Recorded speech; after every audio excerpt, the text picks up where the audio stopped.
Assalamualaikum students. I hope you guys are doing fine. Welcome to day 7 of PRC 1 BWCF division slash crash session. Gee, the topics that we are going to cover today are paraphrasing essay topic, letter types, उनके samples, or letter analysis. These are the three topics that we are going to cover in today's lesson. Briefly अगर मैं आपको बताऊं paraphrasing topic sentence क्या है, आप को याद होगा आप लोगों ने जब आप लोगों के सैंपल पेपर्स को डाउनलोड किया होगा और मैंने भी फर्स्ट लेक्चर में आप लोगों के साथ स्क्रीनशॉट शेयर किया था सैंपल पेपर्स का जो ICAP की वेबसाइट पे अवेलेबल है। आप share the link as well in the group. तो उसमें राइट हैंड साइड पे अगर यू चेक कि आप जिनने जब एसेज लिखने होते हैं तो ब्रेनस्टॉर्मिंग उन्होंने टाइप करनी है, आपने पॉइंटर्स बना के उनको देने और उसके बाद आपने फिर उन पॉइंटर्स के ऊपर ऐसे लिखना है, राइट। ये मैंने आपको बताया भी था फर्स्ट लेसन में। तो उसमें राइट हैंड साइड पे कॉजेज एंड इफेक्ट्स के साथ साथ मेन आइडियाज के साथ साथ फॉर आर्गुमेंटेटिव ऐसे एक बॉक्स है प्रॉब्लम स्टेटमेंट का, और आर्गुमेंटेटिव राइटिंग में एक राइटिंग साइड पे नीचे बॉक्स है मेन आइडिया का। उन दोनों का मतलब ये है कि जो भी आपको ऐसे टॉपिक दिया गया है उसको पैराफ्रेज करके अपने ओन वर्ड्स में राइट हैंड साइड वाले बॉक्स में लिख दें। उसके बाद फिर अपने आइडियाज को जो है वो डिफरेंट बॉक्सेस के अंदर डालें। पहले टॉपिक को अपने ओन वर्ड्स में लिखें, उसके बाद आइडियाज लिखें। ओके, तो पैराफ्रेजिंग इज दैट। तो अब हम देखेंगे कि ऐसे का टॉपिक हमारे पास जो आएगा तो उसको हम पैराफ्रेज कैसे कर सकते हैं। लेटर टाइप्स हम डिफरेंट डिस्कस करेंगे जो मेजरली आती हैं, like job application letter, inquiry letter, salary increase letter जिसको हम रिक्वेस्ट लेटर कहते हैं, और so on and so forth. इस तरह के कुछ सैंपल्स मैं आपके साथ शेयर करूंगी पहले लेटर टाइप्स के साथ। और लेटर के क्वेश्चन में ही आपको एक आता है लेटर एनालिसिस, जो हमने डे 1 में ब्रीफली आपको मैंने बताया था जब हमने स्क्रीनशॉट आपके साथ शेयर की थी कि लेटर की जगह आपको एक लेटर टॉपिक की जगह अगर आपको एक बना बनाया लेटर मिल जाता है, उसको आपने एनालाइज करना होता है। उसमें आपको दो काम करने होते हैं। आपने 5 वीकनेसेस को आइडेंटिफाई करना होता है and then you need to write rewrite that letter again in a box given below. वो लेटर को एनालाइज कैसे करते हैं, लेटर में से वीकनेसेस को हम आइडेंटिफाई कैसे करते हैं या क्या वीकनेसेस हो सकती हैं, उसके ऊपर आज हम काम करेंगे। So that was the brief of today's lesson. Let's move on. Paragraphing the, rather paraphrasing the topic. ठीक है, आपका जो ऐसे टॉपिक होगा उसको हम पैराफ्रेज कैसे करेंगे। It's related to writing, so that's the reason I've written left side पे राइटिंग। MCQs बेस्ड नहीं है ये ना। बिफोर jumping into कि how will we paraphrase the topic, अपने ओन वर्ड में कैसे लिख सकते हैं उसको एक अच्छे तरीके से जिसमें बाद में सही कुछ भी हो, इंफॉर्मेशन भी इनकम्प्लीट ना हो, ग्रामर की एरर्स भी ना हो, और हमें मार्क्स भी अच्छे मिल जाए। मल्टीपल चीजें हैं ना जो माइंड में रखती हैं। उससे पहले हम ये देखिए पैराफ्रेजिंग क्या चीज है। Briefly I have given the definition, I have tried to rather give the definition of paraphrasing is that paraphrase या पैराफ्रेजिंग का मतलब है restate, retell, put in another way, rewrite, said differently. ये सारे सिनोनिम्स हैं पैराफ्रेजिंग के। मतलब restate, एक बात कह दी गई उसको अपने अल्फाज में दोबारा से बता दो, but in your own words. Retell, tell का मतलब बताना, और री का मतलब दोबारा, तो दोबारा से बताना। पुट इन अनदर वे, जो ऑलरेडी बात लिखी हुई है उसको अपने ओन वे में बता दें। इन अदर वे का मतलब है कि अपने ओन वे में, राइटर के अलावा। रीराइट, ये तो सिंपल सी बात है कि ऑलरेडी रिटन चीज है आपके सामने, उसको आपने रीराइट करना है, इधर रीड्राफ्ट भी हो सकता है। से इट डिफरेंटली, जो वर्ड्स से डिफरेंटली का बेटा ये मीनिंग नहीं समझना कि आपने इंफॉर्मेशन ही चेंज कर देनी है, मुख्तलिफ इंफॉर्मेशन बता देनी है। यहाँ कहने का मकसद ये है कि whatever the information is given in the topic, whatever the theme or the message is given in the essay topic, आपने वही थीम रखनी है, वही मैसेज रखना है, सिर्फ उसको डिफरेंट तरीके से डिफरेंट वर्ड्स चॉइस के साथ आपने बनाना है।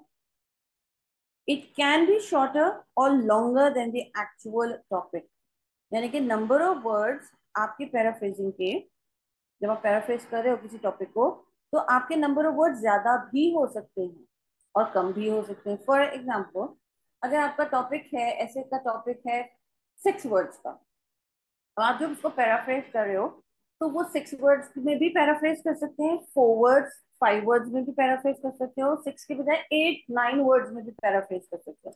तो पैराफ्रेजिंग करते हुए आपके नंबर ऑफ वर्ड्स कम ज्यादा हो सकते हैं। ठीक है, कल हमने बात की थी, अब प्रेसी राइटिंग में हमने कंसाइज करके लिखना होता है, तो पैराफ्रेज के अंदर आपके नंबर ऑफ वर्ड्स कम ज्यादा हो सकते हैं। और पैराफ्रेज बेसिकली आप सिर्फ टॉपिक को नहीं करते हो, कोई भी इंफॉर्मेशन, अब जैसे ये 2 लाइन ही आपके पास लिखी हुई है, मैं आपको कहूँगी इसको ही पैराफ्रेज करके मुझे बता दो, तो एनीथिंग, एनी कंटेंट, ठीक है, कोई भी मटेरियल, उसको आपने पैराफ्रेज करना है। वो आपका टॉपिक का, ऐसे का टॉपिक हो सकता है, लेटर का टॉपिक हो सकता है, कोई पूरा का पूरा आपका पैसेज हो सकता है, कोई आर्टिकल आपका हो सकता है, कोई ऑफिस में काम करो तो आपको रिपोर्ट कोई आपको दे दें, ईमेल दे दें कि जी इसको जरा पैराफ्रेज करके ले आइए अपने ओन वर्ड्स में, यानी कि लिख के ले आइए। तो पैराफ्रेजिंग सिर्फ टॉपिक की नहीं होती, क्योंकि हम इस वक्त पैराफ्रेजिंग जो है वो टॉपिक की कर रहे हैं as per the requirement of our ऐसे। मैं साथ साथ में थोड़ी सी इंफॉर्मेशन बेटा इसलिए देती हूँ आप लोगों को, ताकि आपको ये ना पता चले कि paraphrasing is limited to rewrite the topic in your own words, सिर्फ अपना टॉपिक को ही पैराफ्रेज करते हैं। ठीक है, इस वजह से मैं आपको बता रही होती हूँ कि आप कल को ये ना समझो कि मिस ने तो कहा था पैराफ्रेज द टॉपिक, बस वो आप बस उसी को लेके चलो। There is a broader thing other than this. ठीक है, ये एक वन ऑफ द टॉपिक जो है, ऐसे का एक वन ऑफ द एलिमेंट है जिसको आप पैराफ्रेज करोगे। ऐसे का topic one of the things है जिसको हम अपने ओन वर्ड्स में लिख सकते हैं। ठीक है, not the only thing that हम अपने ओन वर्ड्स में लिख सकते हैं, keep that in mind please. Topic statement, या आपको ऐसे वाले क्वेश्चन में आएगा प्रॉब्लम स्टेटमेंट। इसका मतलब यही है, टॉपिक स्टेटमेंट लिखा है, प्रॉब्लम स्टेटमेंट लिखा है, इसका मतलब यही है कि वो ये कह रहे हैं कि जो हमने आपको ऐसे का टॉपिक दिया है उसको पैराफ्रेज करके जरा राइट हैंड साइड वाले बॉक्स में लिख दें। हेडिंग उस बॉक्स की टॉपिक से स्टेटमेंट हो सकती है, हेडिंग उस बॉक्स की प्रॉब्लम स्टेटमेंट भी हो सकती है। मकसद उनका यही है कि ऐसे के टॉपिक को अपने ओन वर्ड्स में लिख दीजिए नीचे दिए गए बॉक्स पे। I hope this is clear. मैं उर्दू इंग्लिश दोनों में आप लोगों को समझाने की कोशिश कर रही हूँ कि which ever language you understand better, so the things should go through your heads basically, irrespective of the language. एक टॉपिक मैं आपके सामने रखती हूँ, ठीक है, ये समझिए कि हमारा कोई ऐसे का टॉपिक मैंने आपके सामने रखा है। Education is the most important factor in the progression of a country. ये एक टॉपिक है। अब इस ऐसे के टॉपिक को हमने पैराफ्रेज करना है, अपने ओन वर्ड्स में लिखना है, और क्रेजी राइटिंग की तरह हमने ये कोशिश करनी है कि हम अपने टॉपिक में से बेटा मिनिमम यहाँ के दिए गए वर्ड्स को उठाएं। मैक्सिमम कोशिश हमारी ये हो, जो हमने कल प्रेसी राइटिंग में भी पढ़ा, कि हम अपनी लैंग्वेज यूज करें, यानी कि अपने वर्ड्स यूज करें इंग्लिश लैंग्वेज के जो हमें आते हैं। मैक्सिमम कोशिश ये होनी चाहिए, कम से कम हम बोरो करें टॉपिक के वर्ड्स। ओके, पैराफ्रेजिंग में भी यही हमारी कोशिश हुई थी। Education is the most important factor in the progression of a country.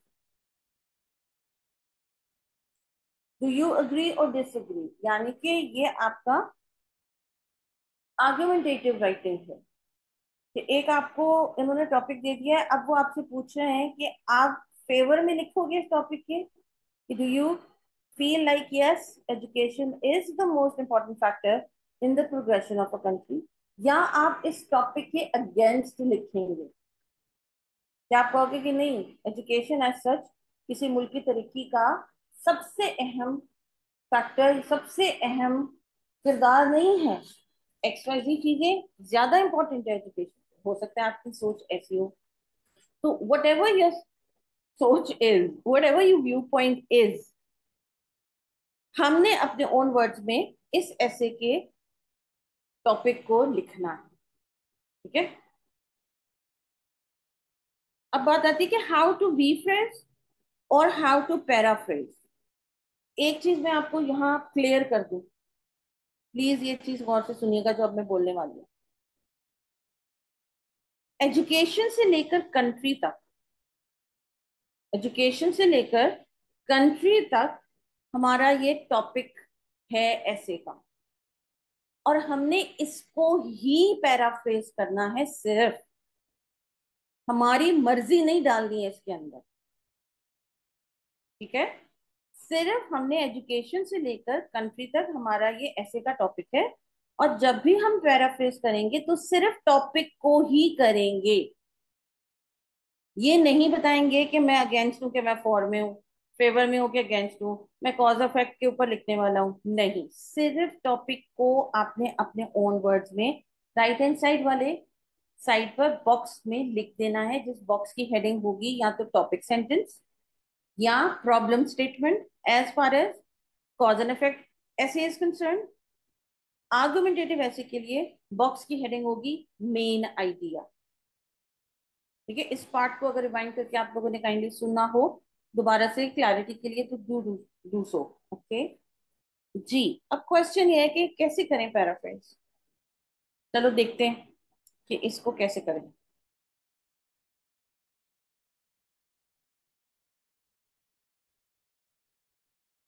We can paraphrase by using synonyms, alternative words, replacing words ना। पीछे वर्ड था प्रोग्रेशन ऑफ अ कंट्री, ठीक है, प्रोग्रेशन का वर्ड था, यानी कि उर्दू में इसको कहते हैं तरक्की, आगे बढ़ना। प्रोग्रेस से निकला है ये वर्ड प्रोग्रेशन, आगे बढ़ना। ठीक है, तो प्रोग्रेशन के बजाय हम यूज वर्ड कर सकते हैं development, advancement, improvement, growth and so on and so fourth. ये एग्जाम्पल के तौर पर मैंने यहाँ अभी मेंशन किए हैं। आपको इससे ज्यादा आते हैं तो आप वर्ड चॉइस अपने हिसाब से जो है वो डाल सकते हैं। दूसरी टेक्निक ये है कि we can paraphrase by changing the word class. Word class का क्या मतलब है? ये एक वीकर वे है, आई वुड से, मगर ये एक तरीका है पैराफ्रेज करने का, बिल्कुल है, मगर ये थोड़ा सा वीकर माना जाता है। Keep that in mind. Okay, इसको आप as a last resort use करना, कि जब कोई वर्ड माइंड में नहीं आ रहा, कोई सिनोनिम नहीं आ रहा, मैं एक्टिव पैसिव में उसको बना नहीं पा रहा, आगे पीछे वर्ड्स नहीं कर पा रहे हैं, तो चलो फिर हम ये काम करते हैं कि वर्ड क्लास को ही चेंज कर देते हैं। अब वो वर्ड क्लास को चेंज करना क्या होता है, यानी कि आपका अगर वो वर्ड नाउन है तो उसको अंदर चेंजेस करके उसको एडजेक्टिव बना दो, या उसको वर्ब बना दो। वर्ब है तो उसको नाउन बना दो। वो कैसे, अभी देखते हैं। अगर वर्ड आपका टेक्नोलॉजी है, ऐसे के अंदर ऐसे टॉपिक में वर्ड दिया हुआ है टेक्नोलॉजी, वो, और वो अपना पार्ट्स ऑफ स्पीच में नाउन होता है। टेक्नोलॉजी को अगर आप जाके चेक करोगे तो पार्ट्स ऑफ स्पीच में वो नाउन होता है। अब टेक्नोलॉजी का कोई और सिनोनिम आपके माइंड में नहीं आ रहा जो कि सूटेबल हो। Please we keep in mind कि रैंडम उठाकर वर्ड्स नहीं हमने लगा देने, हमने सूटेबल वर्ड्स रिप्लेस करने हैं या सिनोनिम्स लगाने हैं, ताकि जो इंफॉर्मेशन, जो मैसेज वो टॉपिक कन्वे कर रहा है, हमारे ओन वर्ड्स में आने के बाद भी वो मैसेज इंटैक्ट रहे, वैसे का वैसा ही रहे, सिर्फ अल्फाज डिफरेंट हो जाए, मैसेज की नौयत, मैसेज का कन्वे होने का मकसद वही रहे, जो बात मैंने कल वाले लेसन में की थी प्रेसी राइटिंग में भी। ठीक है, तो इस वजह से अगर आपको लग रहा है कि टेक्नोलॉजी का कोई अच्छा सिनोनिम, अच्छा वर्ड, अच्छा टर्म अच्छा, ग्रुप ऑफ वर्ड्स मेरे माइंड में नहीं आ रहे हैं, तो मैं ऐसा करता हूँ कि मैं टेक्नोलॉजी के वर्ड क्लास को चेंज कर देता हूँ। आपके सामने अब यहाँ वर्ड है टेक्नोलॉजिकल, टेक्नोलॉजी से ही निकला है ये वर्ड, और टेक्नोलॉजिकल मीन्स वर्ड उसमें क्लास में ये एडजेक्टिव होता है। एक और एग्जांपल है, क्रिएट का वर्ड अगर आपके ऐसे में है जो कि वर्ब होता है, उसको नाउन में चेंज कर दो। अगर क्रिएट का कोई और वर्ड नहीं आ रहा, कहीं और चेंज नहीं कर पा रहे हो, तो एक ये काम कर सकते हैं कि हम अपने ऐसे की पैराफ्रेजिंग ऐसे कर सकते हैं कि वर्ड क्लास चेंज कर दें, क्रिएट को क्रिएशन करते हैं। And same is the case, अगर वर्ड वहां ऐसे में क्रिएशन आया है तो आप उसको क्रिएट कर दो, टेक्नोलॉजिकल आया है तो उसको टेक्नोलॉजी कर दो, vice versa. Another example, recover verb है, रिकवरी कर दें। देख रहे हो ना आप, समझ में आ रहा है कि मैंने क्यों उसको स्टार्ट में कहा था कि ये एक माइनर जो है वो एक मेथड है, लेकिन मेथड एग्जिस्ट करता है ये, लेकिन बड़ा वीक है। वो इस वजह से क्योंकि हम कोई नया वर्ड नहीं ना बना रहे, हमने उसी वर्ड के आगे पीछे कुछ कर दिया है। क्रिएट को क्रिएशन, मुझे सफिक्स लगा दिया, टेक्नोलॉजी को टेक्नोलॉजिकल, CAL सफिक्स लगा दिया, रिकवरी में वाई हमने ऐड करके रिकवर से रिकवरी बना दिया। तो ऐसा हमने ज्यादा एफर्ट पुट नहीं की, तो इस वजह से ये वाला जो मेथड है या टेक्निक है, ये थोड़ी वीक मानी जाती है, मगर एग्जिस्ट करती है। आई रिपीट, ठीक है, कि एग्जिस्ट करती है लेकिन वीक मानी जाती है। तो इसको हम बिल्कुल, जब कुछ नहीं समझ में आएगा तो फिर इस वाली टेक्निक को हमें यूज करना चाहिए। जैसे कि surgery and surgical, exercise, exercising. Exercise आपका नाउन भी होता है, एक्सरसाइज आपका वर्ब भी होता है, तो उसको चेंज करके आप एक्सरसाइजिंग बना सकते हो, यानी कि एडजेक्टिव बना सकते हो।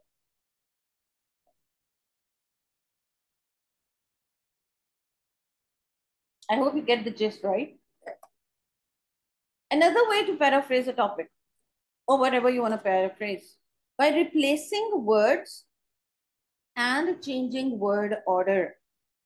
Word order मतलब अल्फाज का सीक्वेंस, ये वो हुक्म वाला ऑर्डर नहीं है, ये सीक्वेंस वाला ऑर्डर है, तरतीब। वर्ड्स की तरतीब चेंज कर दें, आगे पीछे कर दें उनको, ठीक है। ये दो तरीके हैं, एक और हैं आपके के रिप्लेस वर्ड्स या उनके तरतीब को आगे पीछे कर दें, चेंज वर्ड ऑर्डर। कैसे? एक ही आपका टॉपिक है एग्जाम्पल का, the hardest language to learn is Chinese. Okay, ये एक आपका सेंटेंस है, इसको अब हमने पैराफ्रेज करना है अपने ओन वर्ड में। याद है मैंने कहा था कि पैराफ्रेजिंग के अंदर आपके number of words actual topic से ज्यादा कम भी हो सकते हैं। तो इस बात को नोट करिएगा कि क्या अभी नीचे जो एग्जांपल्स हैं उसमें हमारे वर्ड कम ज्यादा हुए कि नहीं हुए। मेरी बात सेकंड हो जाएगी ना कि हाँ, yes we can do that. The most difficult language to master is Chinese. आपने वर्ड्स को रिप्लेस किया है, हार्डेस्ट के बजाय द मोस्ट डिफिकल्ट कर दिया, एक नया वर्ड ऐड कर दिया। द हार्डेस्ट टू वर्ड्स थे, आपने थ्री वर्ड्स यहाँ कर दिए, द मोस्ट डिफिकल्ट। लर्न की जगह वर्ड रिप्लेस किया, मास्टर। ऑब्वियसली चाइनीज लैंग्वेज की बात हो रही है, वो प्रॉपर नाउन है तो उसको हम एज इट इज ही लेंगे। The most difficult language to master is Chinese. Number of words बढ़ गए। एक और तरीके से इसको पैराफ्रेज करते हैं, चेंजिंग वर्ड ऑर्डर की तरह को यूज करते हुए। हमने चाइनीज दोनों सेंटेंसेस में एंड में लिखा था, अब हमने सीक्वेंस चेंज कर दिया, उनका ऑर्डर, उनकी तरतीब चेंज कर दी। चाइनीज को हम स्टार्ट में ले गए। Chinese is one of the most challenging languages to master. ये नंबर ऑफ वर्ड्स और बढ़ गए। कहने का मकसद वही है जो ऊपर वाले का था, the hardest language to learn is Chinese. मुश्किल तरीन जबान पढ़ने के लिए या समझने के लिए या सीखने के लिए वो है चाइनीज। उसी चीज को हमने दोनों सेंटेंसेस में लिखा है लेकिन डिफरेंट तरीके से। नंबर 2 सेंटेंस के अंदर हमने थोड़े से नंबर ऑफ वर्ड्स बढ़ा दिए और वर्ड रिप्लेस कर दिए। हार्डेस्ट की जगह द मोस्ट डिफिकल्ट कर दिया, लर्न की जगह चाइनीज कर दिया। एंड थर्ड सेंटेंस के अंदर हमने वर्ड ऑर्डर ही चेंज कर दिया, सीक्वेंस ही चेंज कर दिया, और रिप्लेस भी किए वर्ड्स, दोनों काम कर लिए थर्ड वाले क्वेश्चन स्टेटमेंट के अंदर। कि चाइनीज एंड में था, उसको स्टार्ट में ले आए, एक हमने वर्ड ऑर्डर चेंज कर दिया, और उसके बाद हमने हार्डेस्ट और डिफिकल्ट, मोस्ट डिफिकल्ट की बजाय एक और नया वर्ड ले आए, challenging languages to master. Master यहाँ एंड में हम ले आए हैं, जब मिडिल में था। Chinese is one of the most challenging languages to master, यानी कि एक बहुत बड़ा चैलेंज माना जाता है या समझा जाता है अगर आपने चाइनीज लैंग्वेज को मास्टर करना हो या पढ़ना हो। ठीक है, इसको आई होप कि क्लियर हुआ होगा कि एक और टेक्निक है जिसमें आप वर्ड को रिप्लेस करके या वर्ड सीक्वेंस चेंज करके पैराफ्रेज कर सकते हैं, या ये दोनों टेक्निक्स अप्लाई करके आप पैराफ्रेज कर सकते हो, जैसे कि हमने थर्ड सेंटेंस में किया। I hope it's clear.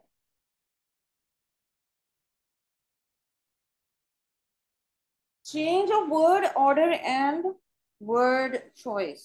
अभी हमने क्या था, replace words and word order. अब इसमें हम कर रहे हैं change of word order and word choice. We should keep the meaning of the sentence intact. हम कोई भी अप्रोच अप्लाई करें, वर्ड ऑर्डर चेंज करो, रिप्लेस करो, सिनोनिम यूज करें, आप जो वर्ड क्लास चेंज कर दो, ठीक है, आपने माइंड में ये रखना है कि मेरा जो बेसिक मीनिंग राइटर कन्वे करने की कोशिश कर रहा है वो मेरी इंटैक्ट रहनी चाहिए, यानी कि वो बरकरार रहनी चाहिए, वो लूज नहीं होनी चाहिए जब मैं उसको अपने ओन वर्ड्स में लिखूं। आई कांट एम्फसाइज मोर। ठीक है, ये बहुत इंपॉर्टेंट चीज है, मैं इस पे और बहुत ज्यादा जोर क्या ही दूं, कहने का मकसद ये है। आई कांट एम्फसाइज मोर का मतलब ये था जो मैंने अभी बोला। जी, वही फर्स्ट वाला टॉपिक हमारा रीड करेंगे। जब आप ये पढ़ देख रहे होंगे वीडियो, तो education is the most important factor in the progression of a country. I hope के लेसन बहुत ज्यादा बोरिंग नहीं है। You can every time, anytime you can pause and take a break and then you know, watch the video if it becomes a little boring, because sometimes lectures are boring. अब ऐसी situation में मैं बहुत ज्यादा images भी नहीं डाल सकती कि जहां मैंने आप लोगों को टेक्निक्स सिखानी है, एंटरटेनिंग नहीं ना है ये पीपीटी, ये लर्निंग काइंड ऑफ पीपीटीज है, तो इस वजह से। जी, education is the most important factor in the progression of a country.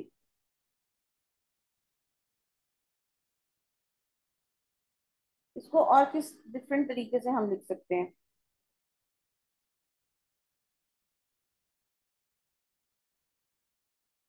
आप पढ़ रहे हो, क्या लिखा हुआ है यहाँ? Education is the most important की जगह हमने वर्ड कर दिया एसेंशियल, फैक्टर की जगह कर दिया एलिमेंट, प्रोग्रेशन की जगह कर दिया डेवलपमेंट, वो पिछले स्लाइड में जब भी हमने देखा था, कंट्री की जगह कर दिया nation. Education is the most essential element in the development of a nation. एक और, अब इसमें देखो इस थर्ड वाले में नंबर ऑफ वर्ड्स कम है। Education is the most significant aspect in the growth of a nation और a state.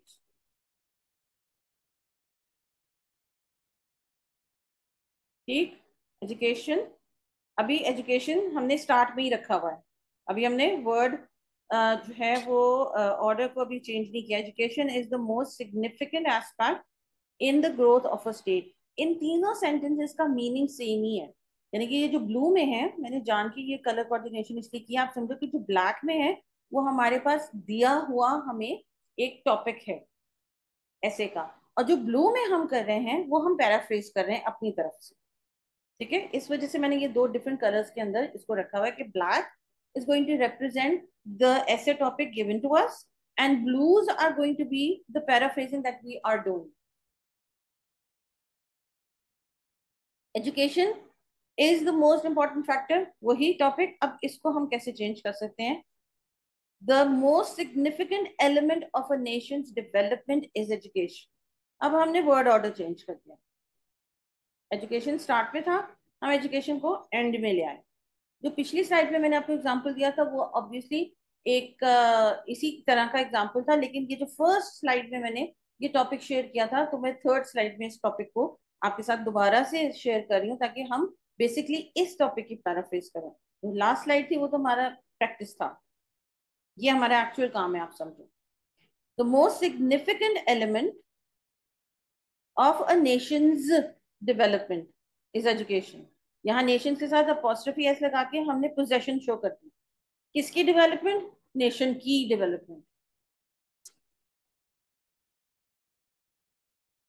The most significant element of a nation's development is education.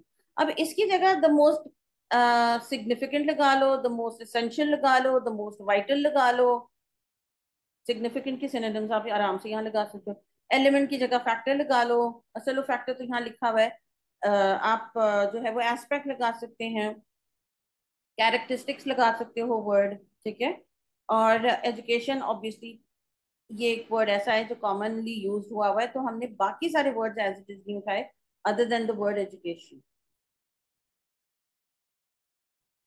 क्योंकि अब तालीम की इजी उर्दू में तो हम बोल देते ना पढ़ाई लिखाई, तो वो एक वीक चीज हो जाती है। तालीम इस तालीम, ठीक है, उसमें एक स्ट्रेंथ है।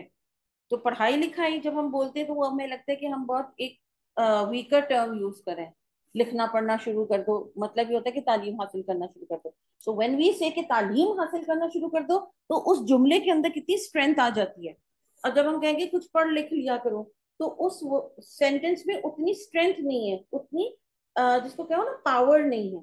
तो इस वजह से हमारी पावर कहीं मिस ना हो, तो इस वजह से हम एजुकेशन को एज इट इज ही रहने देंगे, क्योंकि एजुकेशन का एज सच हमें कोई अच्छा एग्जैक्ट पावरफुल स्ट्रेंथफुल सिनोनिम नहीं मिलेगा। स्टडी मिल सकता है, लेकिन स्टडी अगेन वही पढ़ना लिखना वाला वीक एलिमेंट हो जाएगा ना, इस वजह से इसको ऐसे ही रहने देंगे। अच्छा, एक और तरीका होता है टॉपिक सेंटेंस को लिखने का, स्टार्टिंग विद अपोजिंग ओपिनियन।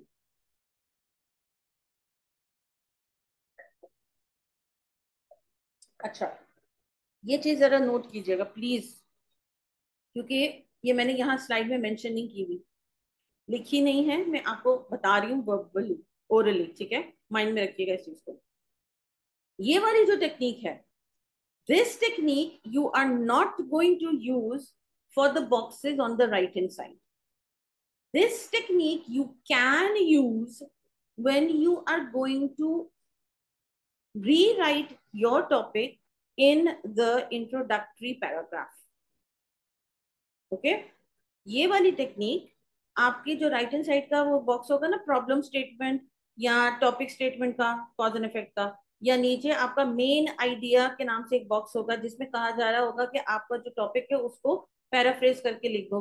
तो ये वो राइट हैंड साइड वाले छोटे बॉक्सेस के लिए ये वाली टेक्निक आप यूज नहीं करोगे। रीजन आपको भी पता चल जाएगी क्यों। ये वाली टेक्निक आप आसानी यूज कर सकते हो जब आप इंट्रोडक्शन वाले पैराग्राफ के अंदर अपने टॉपिक के बारे में लिख रहे होगे। अब आप इंट्रोडक्टरी पैराग्राफ में बताओगे तो सही ना मैं किस चीज के ऊपर लिख रहा हूँ ऐसे, और वो किस चीज क्या है, टॉपिक है। यानी कि टॉपिक को आपने अपने ओन वर्ड्स में पैराफ्रेज करके बताना है इंट्रोडक्टरी पैराग्राफ के अंदर।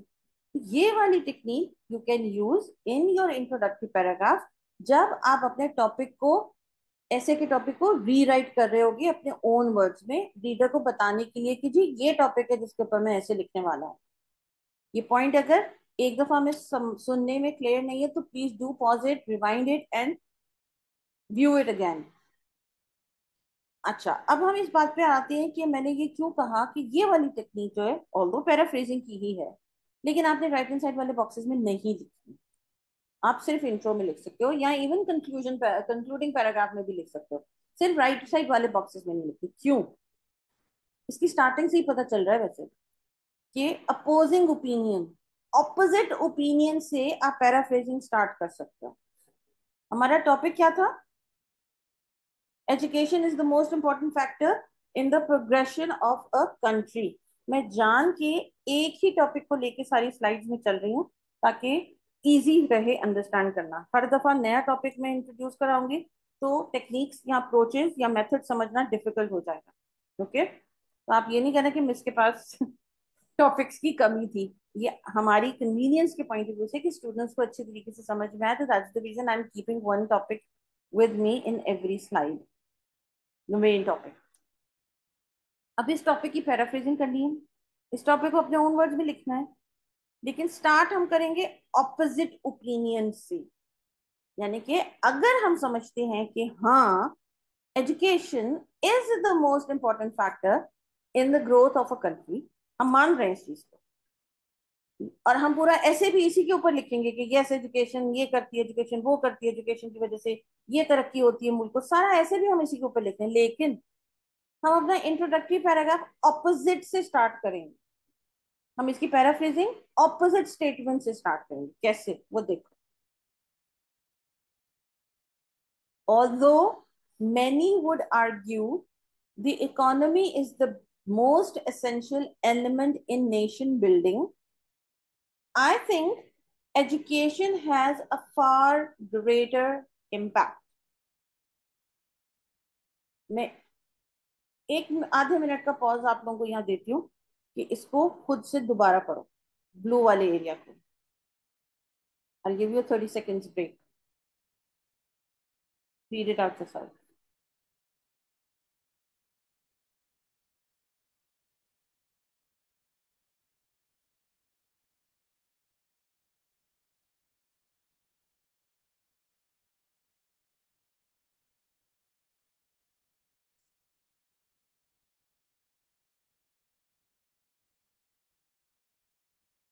Approximately, I think so 30 seconds are up. जी, यहाँ ऑपोजिट बात से राइटर ने पैराफ्रेज करना शुरू किया है। Although many would argue, many का मतलब यहाँ लोगों से है कि बहुत सारे लोग इस बात को मानते हैं। वुड आर्ग्यू यानी कि इस बात को मानते हैं, इस बात के ऊपर चर्चा करेंगे, जैसे हम उर्दू में बोलते हैं कि इकोनॉमी जो है वो सबसे इम्पोर्टेंट तरीन चीज है किसी भी नेशन को बनाने के लिए। मकसद वही है, प्रोग्रेशन ऑफ अ कंट्री। किसी भी नेशन बिल्डिंग के लिए, एक स्टेट को, एक अवाम को, एक मुल्क को बनाने के लिए कुछ लोगों का मानना ये है कि इकोनॉमी जो है वो एक बेहतरीन किरदार अदा करती है। ऑपोजिट बात से उसने स्टार्ट किया। रीजन क्या है कि वो बाद में ये कह रहा है, I think education has far greater impact. वो अपनी बात एजुकेशन के ऊपर ही ले आए कि मैं ये मानता हूँ कि एजुकेशन कंट्री को बनाने में बेहतरीन किरदार अदा करती है, यानी कि has a far greater impact. यानी कि इम्पैक्ट मतलब असर करना। तो मेरे नजदीक एजुकेशन का बहुत ज्यादा असर होता है किसी भी मुल्क की तरक्की में। इन साहब का ये कहना है।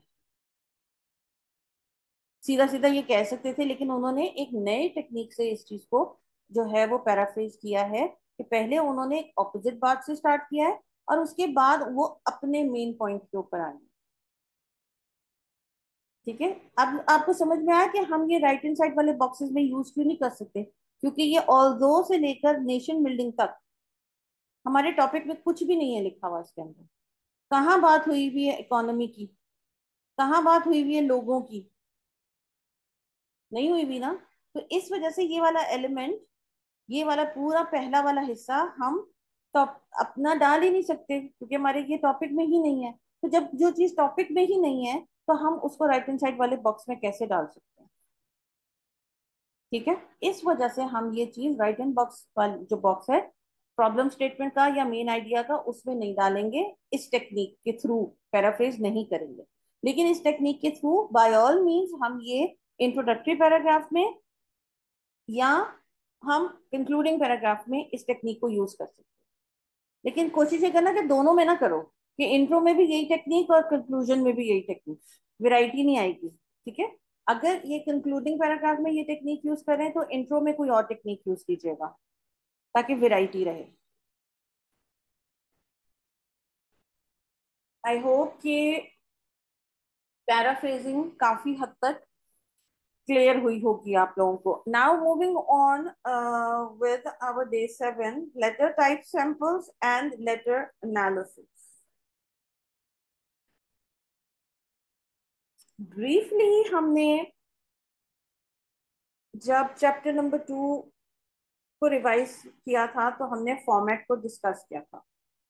ठीक है, just to make you guys format क्या था. तो आज हम उसको दोबारा से एक दफा रिवाइव करेंगे और फॉर्मेट को डिस्कस करेंगे कि लेटर का जो है वो फॉर्मल क्या फॉर्मेट क्या है, उसमें कौन से पार्ट्स एसेंशियल हैं, कौन से पार्ट नॉन एसेंशियल हैं, यानी कि ऑप्शनल पार्ट्स कौन से हैं, और जो मैंडेटरी पार्ट्स यानी कि लाजमी पार्ट्स कौन से हैं या स्टेप्स कौन से हैं इस फॉर्मेट के. नंबर 1, आपका हेडर, जो मिडिल पार्ट होता है ना, जैसे ये हमारा हेडर बना हुआ है, आप समझो लोगो भी है और कुछ नाम भी है. मिडिल में रख लो, लेफ्ट पे कर लो, राइट पे कर लें, it's up to us. Header में क्योंकि ये प्रोफेशनल राइटिंग की हम बात कर रहे हैं कि आपकी office related, job related, work place related communication की बात हो रही है, तो इस वजह से कंपनी एड्रेस की बात हो रही है. ये एजुकेशनल है तो इस वजह से यहाँ कंपनी एड्रेस नहीं मेंशन हुआ. लेकिन इसी तरह अगर आपकी कोई एकेडमी होगी तो वो आपका एजुकेशनल तो है लेकिन साथ में आपका बिजनेस भी तो है, ऑफिस भी है वो. ठीक है, तो ऐसी सिचुएशन में फिर वहां भी एड्रेस होगा. लेकिन ये मेरा पर्सनल है तो इस वजह से I have not mention the address और समथिंग. जी, header, company's name and address, company's contact details etcetera, और लोगो भी होता है. ये आपके हेडर में चीजें होती हैं. कॉन्टैक्ट डिटेल्स में मैंने आपको पहले भी बताया था और अभी मैं दोबारा बता दूं कि पहले जमाने में जब सेल फोन्स नहीं थे, नेट नहीं था, सोशल मीडिया नहीं था, तो और जब टेलीफोन्स भी नहीं थे तो कोई कॉन्टैक्ट डिटेल्स नहीं होती थी, सिर्फ कंपनी का नाम और एड्रेस होता. उसके बाद फिर टाइम आया कि जब लैंडलाइंस के फोन आना शुरू हुए, उस पे हम फिर कॉन्टैक्ट डिटेल्स में अपना ऑफिस का लैंडलाइन नंबर दे देते थे. अब यू गाइस नो कि ट्रेंड डिफरेंट है. कुछ लोग साथ में अभी भी लैंडलाइन नंबर्स देते हैं, अपना सेल फोन नंबर्स देते हैं, अपने सोशल मीडिया के वो जो है वो आईडीज देते हैं, अगर आपका बिजनेस ऐसे नौयत का है तो. अगर आपका वर्क प्लेस, आपका बिजनेस जो रिक्वायर नहीं करता कि आप स्नैपचैट का, सॉरी अपना इंस्टा का, फेसबुक का, लिंक्डइन का, ये आप सारी डिटेल्स दें, ट्विटर का एंड ऑल दैट, तो फिर जरूरत नहीं होती. तो कॉन्टैक्ट डिटेल्स में हमने क्या डालना है और क्या नहीं डालना है वो हमारे your type of place we are working at, या हमारा अपना खुद का बिजनेस क्या है. And same is the case with logo, obviously company to company वो वेरी करेगा, डिफरेंट होगा. Next is the date. either please keep in mind, either write the British type of date or first one is British, कोई comma नहीं है. the right one is American, इसमें comma, month पहले date बाद में. Okay, this these are the only two formats, date के format that ICAP is going to accept. And formal letter writing के अंदर ये यही दोनों में से कोई एक जो है वो डेट टाइप लिखी जाती है. वो डैश और कॉलन डालकर हम या डॉट डालकर नहीं लिखते कि 20.07.21, ऐसा नहीं लिखेंगे 20 जुलाई 2021 को. ओके, ये छोटी छोटी चीजें बेटा जिसकी वजह से मार्क्स कटते हैं. लेटर रेफरेंस आपका ऑप्शनल है ये सेक्शन. अगर आपका लेटर रेफरेंस नंबर जो है वो टॉपिक में मेंशन है तो आप अपने लेटर में लेफ्ट हैंड साइड पे इसको मेंशन करोगे, वरना नहीं करोगे. Okay, as far as your paper is concern. और बिजनेस पॉइंट ऑफ व्यू से जब ऑफिस में काम करेंगे, आर्टिकलशिप करेंगे, उसमें भी यही है कि अगर आपको कहा गया है कि आपने XYZ रेफरेंस नंबर देना है अपने ईमेल में या अपने लेटर में, तो then you are going to put, otherwise नहीं. That's the reason I have written optional on the right hand side. Receiver full name, ये आपका एड्रेस वाला सेक्शन है. रिसीवर्स फुल नेम, उनकी डेजिग्नेशन यानी कि पोजीशन जिसके ऊपर वो काम करते हैं या करती हैं, कंपनीज नेम जहां वो काम करते हैं, एंड कंपनीज एड्रेस। ये चार चीजें आईकैप की बुक में भी मेंशन है। Receivers full name, designation, company's name and company's address, जिसको हम उर्दू में पता बोलते हैं जी। Include title,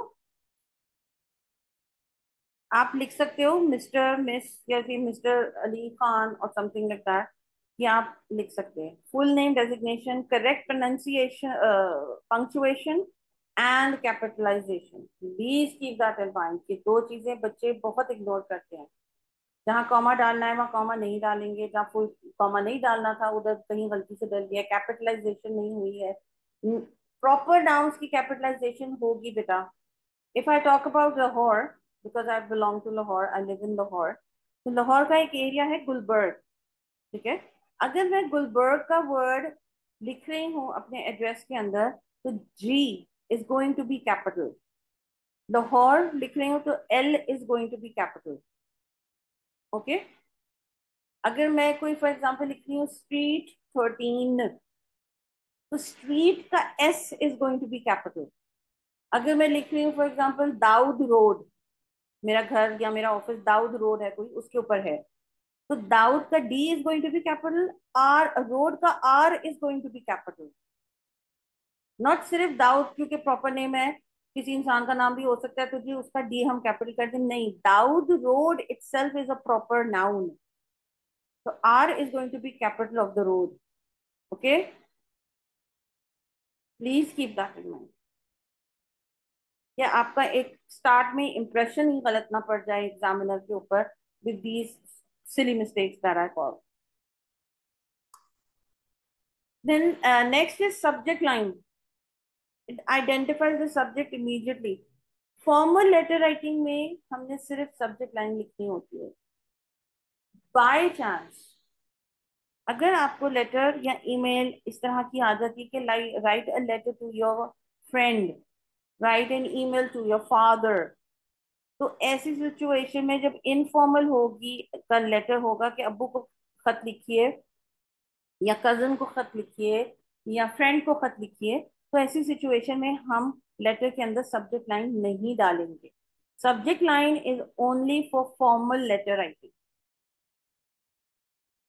okay, and it should be short. जो बेसिक मकसद, जो पर्पस है ना आपका लेटर लिखने का, वो मुख्तसरन मिनिमाइज करके हम सब्जेक्ट लाइन में डाल दें, ताकि पूरा लेटर पढ़ने से पहले सब्जेक्ट लाइन पढ़ते ही रीडर को पता चल जाए कि ये पूरा लेटर किसके बारे में होने वाला है। जॉब एप्लीकेशन है, रिक्वेस्ट सैलरी इंक्रीज है, रिक्वेस्ट फॉर लीव है, कंप्लेन लेटर है, इंक्वायरी लेटर है, सेल्स लेटर है, मार्केटिंग लेटर है। वो इन सब्जेक्ट लाइन से पढ़कर उसको आइडिया हो जाएगा कि नीचे कौन सा टाइप ऑफ ऐसे है लेटर है, और राइटर ने क्या लिखा हुआ होगा। प्रिडिक्ट कर देते हैं readers when they read a good subject line. Predict मतलब अंदाजा लगा देते हैं सब्जेक्ट लाइन पढ़कर कि खत में क्या लिखा होगा। 100% दे आर नॉट श्योर, अंदाजा लगाना, that's the reason I am using the word predict. Next, salutation means greetings. Dear sir, dear madam, dear Sarah, dear Mr. Ali, dear Mr. Khan, dear Miss Farah, and so on and so forth. Next is body या body sections इसको कह सकते हैं, body paragraphs आप कह सकते हैं। वो आपका central part होता है, main part होता है, that discusses the topic and is divided into paragraphs. These three words मुझे red में लिखने चाहिए थे। पैराग्राफिंग प्लीज करने की आदत डालिए। इन केस अभी अगर आपको आदत नहीं है या आपको इम्पोर्टेंस नहीं बताई गई पैराग्राफिंग की, तो प्लीज पैराग्राफिंग की आदत डालिए। मतलब क्या है इसका कि divide your piece of writing into separate paragraph. एक पेज नहीं भरना है पूरा। इंग्लिश अगर लिख रहे हैं तो लेफ्ट हैंड साइड से शुरू करते करते करते करते राइट हैंड साइड पे, अब जब पेज खत्म हो रहा है तो उधर आप अपनी राइटिंग को एंड कर रहे हैं। पूरा पेज भरा हुआ है, कहाँ से चीज शुरू होगी कहाँ खत्म हो रही है, कौन सा पॉइंट शुरू होकर किधर खत्म हो रहा है, कहाँ वजाहतें हैं, कहाँ एग्जाम्पल्स हैं, कहाँ मेन आइडिया है, कुछ समझ नहीं आ रहा। ठीक है, तो पैराग्राफ्स आपने बनाने हैं। Every piece of writing, every piece of writing is supposed to be divided into paragraphs। अब वो चाहे 2 हो 3 हो 15 हो 100 हो 1000 हो, it depends on the length of the content. लेकिन आपका piece of writing should be divided into paragraphs, उसको कहते हैं पैराग्राफिंग। अगर कोई टीचर आपको कहती है ना you haven't done your paragraphing, इसका मतलब ये कि you have not divided your piece of writing into suitable paragraphs। कि नेक्स्ट, क्लोजिंग, इसको हम साइनिंग ऑफ वर्ड्स भी बोलते हैं, yours faithfully, yours sincerely and all that। अच्छा, one thing that I add which ICAP has not added in the format but they have added in their sample letters, ठीक है, वो होता है a polite sentence to end your letter। उन्होंने format में नहीं डाला तो इस वजह से मैंने भी यहाँ फॉर्मेट में नहीं डाला, ये एग्जैक्टली वही फॉर्मेट है जो कि ICAP की बुक में मेंशन है, बट उन्होंने एग्जाम्पल्स के अंदर क्लोजिंग से पहले एक पोलाइट सेंटेंसेस डाले हुए हैं। For example, thank you for your attention for this matter, looking forward for a quick response, hoping to meet you soon, something like that. तो वो आप डाल सकते हो इफ यू वांट टू। ठीक है, ना डालो तो भी ओके है, और अगर आप डाल देते हैं तो भी ओके है। जी, closing, signing off words, yours faithfully, yours sincerely, regards, best regards, kind regards, profound regards, yours obediently, yours truly, etc. etc. कुछ बच्चे मेरे से क्वेश्चंस पूछते हैं थे, तो अब मैं पहले ही बच्चों को बता देती हूँ before they ask me the question कि where to put what closing, कि मिस कहाँ फेथफुली लगाएं, कहाँ सिंसियरली लगाएं, कहाँ ओबीडियंटली लगाएं, किधर योर्स ट्रूली लगाएं, कहाँ रिगार्ड्स लगाएं, वी डोंट नो। तो if you don't know way to put your faithfully and sincerely, confuse हो रहे हो कि शायद मैंने ये एंडिंग गलत कर दी है, क्लोजिंग गलत कर दी है, तो एक यूनिवर्सल क्लोजिंग है जो हर टाइप ऑफ लेटर के लिए चलती है, हर टाइप ऑफ ईमेल के लिए चलेगी, हर टाइप ऑफ मेमो के लिए भी अगर आपकी चलेगी, that is regards, best regards और काइंड रिगार्ड्स, यानी कि रिगार्ड से रिलेटेड वर्ड्स, खाली रिगार्ड्स। अब ये आप अपने जूनियर को लिख रहे हैं, आप अपने सीनियर को लिख रहे हैं, आप कंपनी के ओनर को लिख रहे हो, आप प्राइम मिनिस्टर को लिख रहे हो किसी मुल्क की, तो ये रिगार्ड्स, बेस्ट रिगार्ड्स या काइंड रिगार्ड्स ये सबके लिए चलता है। इस वजह से इसको यूनिवर्सल एंडिंग या यूनिवर्सल क्लोजिंग कहेंगे, ये सबके लिए चलेगा ये। तो जहां कंफ्यूजन है, if I am not suppose to put your sincerely here, लिखूं ना लिखूं, अब पेपर वाले दिन इस पे टाइम जाया नहीं करना चाहिए हमें, ठीक है, कि लिखूं ना लिखूं पता नहीं मार्क्स ना कट जाए। अनश्योर हो तो go for the words regards, best regards या काइंड रिगार्ड्स। ओके जी, नेक्स्ट, सिग्नेचर एरिया। इसमें क्या क्या एलिमेंट्स होते हैं? Writers signature comes before the writers full name. इसमें दो एलिमेंट्स होते हैं बेटा, सिग्नेचर एरिया के अंदर दो चीजें होती हैं, एक तो राइटर का सिग्नेचर और दूसरा राइटर का फुल नेम। फुल नेम हम जब लिखते हैं राइटर का, जब हम फॉर्मल लेटर राइटिंग कर रहे हो, अगर आप मम्मी को लिख रहे हो, कजन को लिख रहे हो, दोस्त को लिख रहे हो, भाई को लिख रहे हो, तो आप सिर्फ अपना फर्स्ट नेम लिखोगे एंड में, और कोई सिग्नेचर भी नहीं करोगे, रियल लाइफ में भी और पेपर वाले दिन भी। ऐसा आ जाता है लेटर आपको कि अब्बू को खत लिखें, कजन को खत लिखें, कुछ स्टूडेंट्स को आए हैं इस तरह के, इस वजह से मैं बोल रही हूँ। तो ऐसी सिचुएशन में you are going to write your first name only and no signature is going to be required. Other than that, any kind of formal letter topic you have been given, you will write your full name and you will write the word signature। आपको पता है ना, उधर हम signature कर तो सकते नहीं है, तो हमने रिगार्ड्स के बाद we are going to leave 4 lines and then we are going to write our full name. और जो बीच में हमने 4 लाइंस की स्पेस छोड़ी हुई होगी, उधर हम दोबारा से अपने कर्सर को क्लिक करेंगे and we are going to write the word signature, ताकि हमारे एग्जामिनर को पता चल जाए कि रिगार्ड्स और फुल नेम के बीच में स्टूडेंट ने अपनी तरफ से साइन कर दिया है। Get it? क्योंकि डिजिटल पेन तो हमारे पास वहां अवेलेबल नहीं है ना कि हम अपना साइन करें, और ना ही उनको हमारा साइन चाहिए। बेसिकली वो ये देख रहे हैं कि आया बच्चे को पता है कि रिगार्ड्स और फुल नेम के बीच में जगह छोड़नी है, और वो जगह किस लिए छोड़नी है? सिग्नेचर के लिए। तो आपने सिर्फ वहां वर्ड सिग्नेचर लिखना है, and same is the thing that they have done in the sample letters in ICAP book. You can go and check it if you haven't already. ICAP की बुक में उन्होंने यही चीज मेंशन की हुई है, इसी तरह वर्ड सिग्नेचर लिखा हुआ है। Next, this one is optional as well. Enclosure.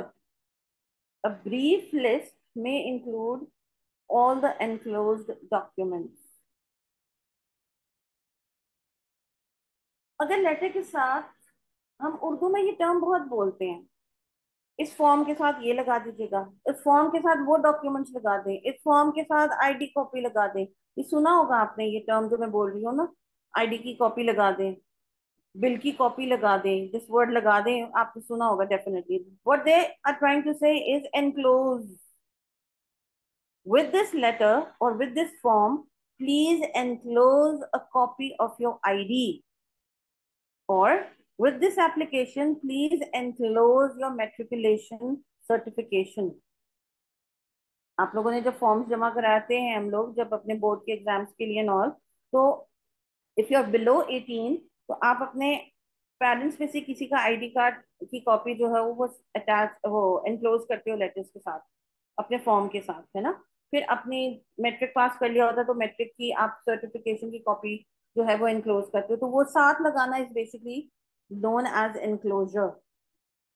तो ये ऑप्शनल होगा, अगर आपके टॉपिक में मेंशन है तो आपने करना है ये एनक्लोजर इंक्लूड। एग्जाम्पल मैं आपको इस तरह देती हूँ कि ऐसा आपको कोई टॉपिक आया है कि that you have to write a complain letter to वापडा office because they have charge you twice. उन्होंने पिछले महीने का बिल भी इस महीने आपको दोबारा डाल के दे दिया।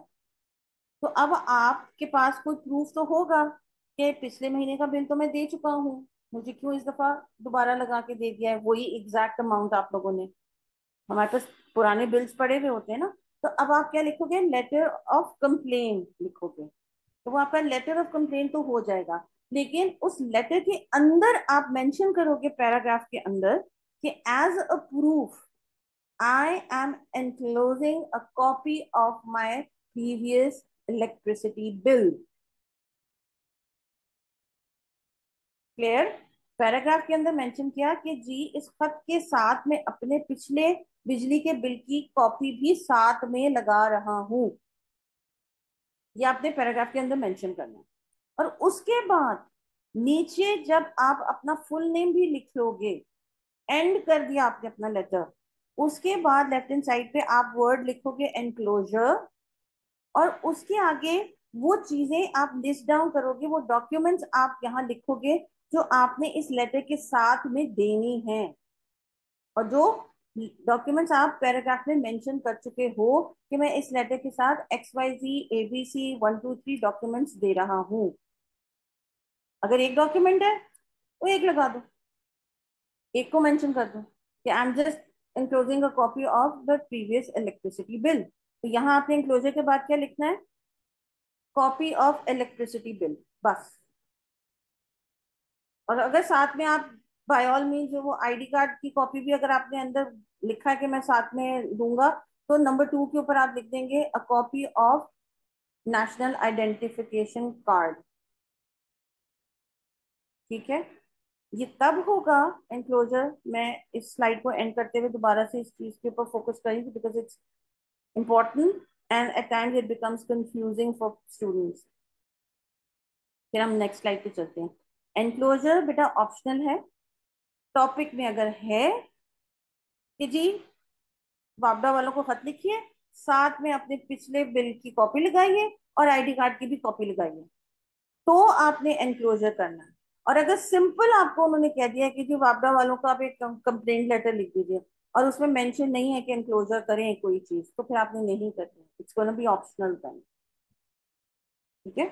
और एक अगर नॉर्मल आप इनविटेशन लेटर किसी को लिख रहे हो, कंप्लेन लेटर वैसे ही लिख रहे हो कि जी ऑनलाइन मैंने शॉपिंग की थी तो उसके साथ जो है वो प्रॉब्लम हो गया, किसी को आप रिक्वेस्ट लेटर जो है वो सैलरी इंक्रीज का लिख रहे हो बॉस को अपने, उसके साथ अब जरूरी नहीं है कि आप कोई चीज इंक्लोज करो, तो ये ऑप्शनल होगी। टॉपिक के हिसाब से you need to choose whether I am suppose to write this 10th step or not. I hope it's clear. Moving on to the next slide, we have a sample letter here, request letter।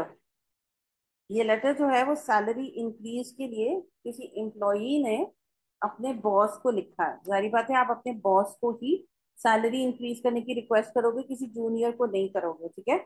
अभी मैंने क्या किया है कि जो screenshot लिया है इसमें मैंने फॉर्मेट नहीं डाला, मैंने अभी सिर्फ बॉडी सेक्शन के ऊपर फोकस किया है, ताकि आप लोगों को आइडिया हो कि अगर सैलरी इंक्रीज का कोई टॉपिक या उससे मिलता जुलता कोई टॉपिक आ जाता है, कोई रिक्वेस्ट लेटर आ जाता है, तो how you suppose to right.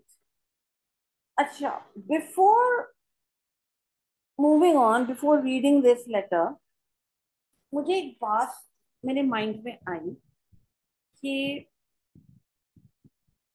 जब मैं नॉर्मल सेशंस ले रही होती हूँ बच्चों के, तो मैं उनको बेसिक कम्युनिकेशन के बारे में थोड़ा सा बताती हूँ, बिजनेस कम्युनिकेशन के बारे में थोड़ा सा बताती हूँ, उसके बाद हम बिजनेस राइटिंग पर आते हैं। जिस जिसकी वजह से बिजनेस राइटिंग की अहमियत बच्चों को समझ में आती है, क्योंकि वो पहले कम्युनिकेशन और बिजनेस कम्युनिकेशन के ऊपर 4-5 लेक्चर्स मेरे साथ कर चुके होते हैं, तो they understand the importance and the main points of business writing. ठीक है। क्योंकि अभी आपके साथ मैंने वो सेशन नहीं किया, तो मैं यहाँ ब्रीफली आपको एक चीज बताती हूँ, प्लीज खुद आप लोगों ने इसके ऊपर थोड़ा सा काम करना होगा, Google it yourself. 7 C's of communication, I repeat, 7 C's of communication, या आप गूगल के ऊपर लिखेंगे 7 principles of communication. Okay. 7 C, letter C नहीं होता जैसे सी फॉर कैट, वो वाला 7 का डिजिट लिखेंगे, सी लेटर लिखेंगे, ऑफ कम्युनिकेशन, ये गूगल पे करो, या फिर आप लिखिए 7 प्रिंसिपल्स ऑफ इफेक्टिव कम्युनिकेशन। तो आपके पास 7 वर्ड्स आएंगे उस इमेजेस में गूगल पे, जो कि सी से स्टार्ट होते होंगे, 7 के 7 वर्ड्स, तभी उनको 7 C's बोलते हैं, या 7 प्रिंसिपल्स ऑफ कम्युनिकेशन बोलते हैं। वो 7 के 7 वर्ड सी से स्टार्ट होते हैं, उनमें को माइंड में हमने रखते हुए अपनी बिजनेस कम्युनिकेशन करनी होती है। ठीक है। अब वो 7 C's क्या है? कंप्लीटनेस, कल हमने बात की थी प्रेसी राइटिंग के अंदर, अगर आपको याद हो, कि बेटा इनकम्प्लीट नहीं छोड़िएगा प्रेसी राइटिंग, आपका पूरा काम एज अ होल मुकम्मल सामने आना चाहिए, या राइट, याद होगा आपको। तो वो सी कंप्लीटनेस का था। एक और सी हमने डिस्कस किया था प्रेसी राइटिंग में, क्लैरिटी, आपका काम क्लियर हो, क्लैरिटी के साथ सामने वाले तक पहुंच रहा हो, जिसके अंदर सिंपल तरीन लैंग्वेज इस्तेमाल की हुई हो, तभी क्लैरिटी आएगी आपके काम में। तो दूसरा सी आपका उस वक्त हमने किया था क्लैरिटी। फिर आपका करेक्टनेस एक होता है, यानी कि ग्रामेटिकली करेक्ट है आपका पीस ऑफ राइटिंग की नहीं, ग्रामर की, पंक्चुएशन की, स्पेलिंग्स की कोई मिस्टेक्स तो नहीं है। उसके बाद आपका कॉन्क्रीट आता है। अब I don't want to go into the detail, वो आप खुद ही आई थिंक सो के जो है वो 7 C's को कर लीजिएगा, तो that would be better. But you need to keep in mind, एक जो सबसे सबसे इम्पोर्टेंट, मैं नहीं कह सकती क्योंकि every C is important, courtesy, courtesy एक आपका सी से आता है, यानी कि पोलाइटनेस, मैनर्स, तमीज, वो एलिमेंट भी हमारी पीस ऑफ राइटिंग में बेटा रिफ्लेक्ट करना चाहिए। बदतमीजी नहीं शो होनी चाहिए, बदतमीजी वाली टोन नहीं होनी चाहिए। देखो, आपने कभी एक चीज को गौर किया है कि जब हम किसी से फेस टू फेस बात कर रहे होते हैं, या इस वक्त मैं आपसे बात कर रही हूँ, जब भी आप मेरी वीडियो ये देखोगे रिकॉर्डिंग, या हम किसी से फोन पे भी बात कर रहे होते हैं, चाहे वो सामने हमारे ना भी बैठा हो, हम जब ओरली बात कर रहे होते हैं तो हमारे वर्ड्स तो जो मुंह से निकल रहे होते हैं वो तो होते ही हैं मैसेज कन्वे करने के लिए, लेकिन साथ में हमारी नॉन वर्बल कम्युनिकेशन भी होती है। I hope you guys know about non verbal communication.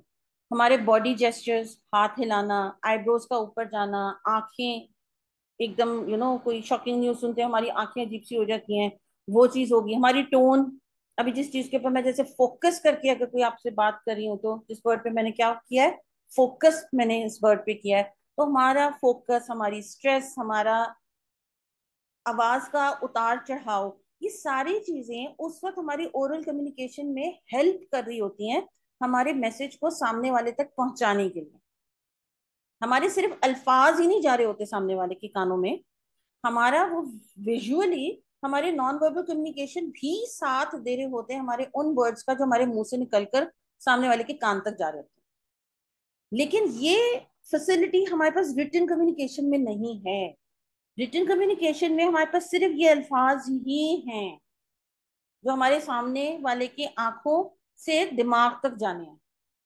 इसमें कोई हमारा टोन, किसी चीज के ऊपर मैं स्ट्रेस नहीं दे रही, कर सक रही। कहाँ बताऊं मैं उनको कि मैं इस बात पर जोर देने की कोशिश करूं, इसको ध्यान से पढ़ें। और हर चीज को तो अब हम बोल्ड और हाईलाइट और रेड और पर्पल और ब्लू में नहीं ना कर सकते, वो तो फिर लेटर के बजाय वो रेनबो लगना शुरू हो जाएगा, है ना। तो इस वजह से राइटिंग में कहने का मेरा मकसद ये है कि हमें बहुत ज्यादा केयरफुल होने की जरूरत है कि जो मैं चाह रही हूँ, जो मैं समझ रही हूँ, जो मैं कहना चाह रही हूँ सामने वाले को, मैं अपने वर्ड्स के थ्रू वो ही कन्वे करूं। कहीं ऐसा ना हो कि मैं कुछ लिख रही हूँ और मेरे वर्ड्स सामने वाले तक गलत इंफॉर्मेशन पहुंचा रहे हैं।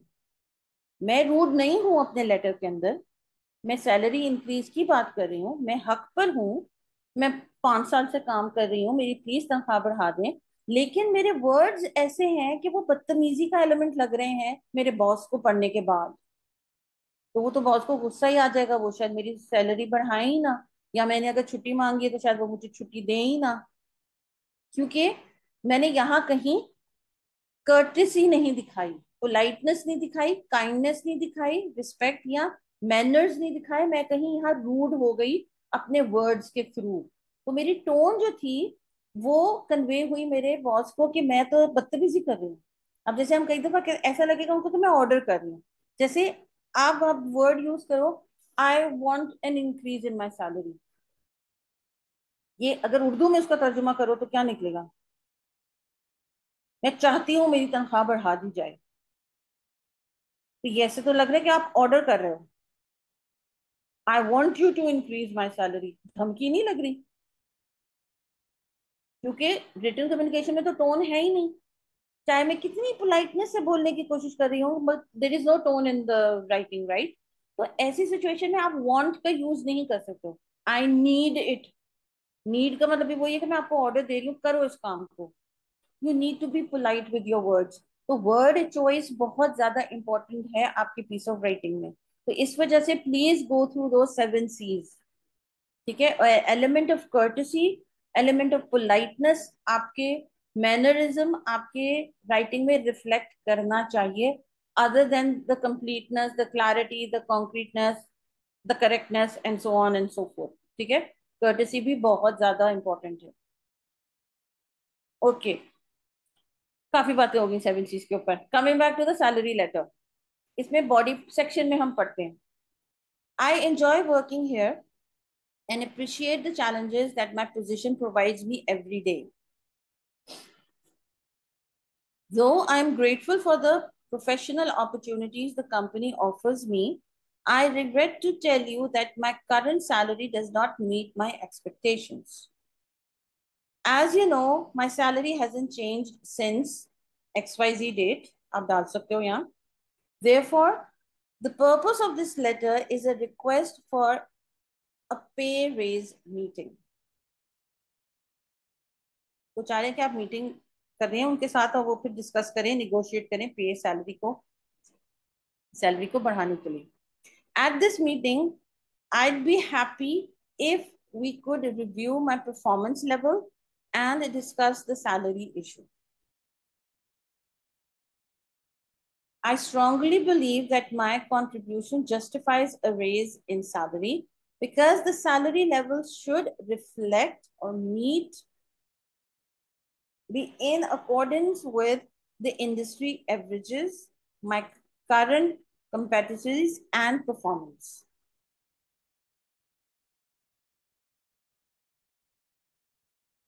इसमें आप देखो कि उन्होंने ये बात की यहाँ के, I appreciate the challenges that my position provides me every day.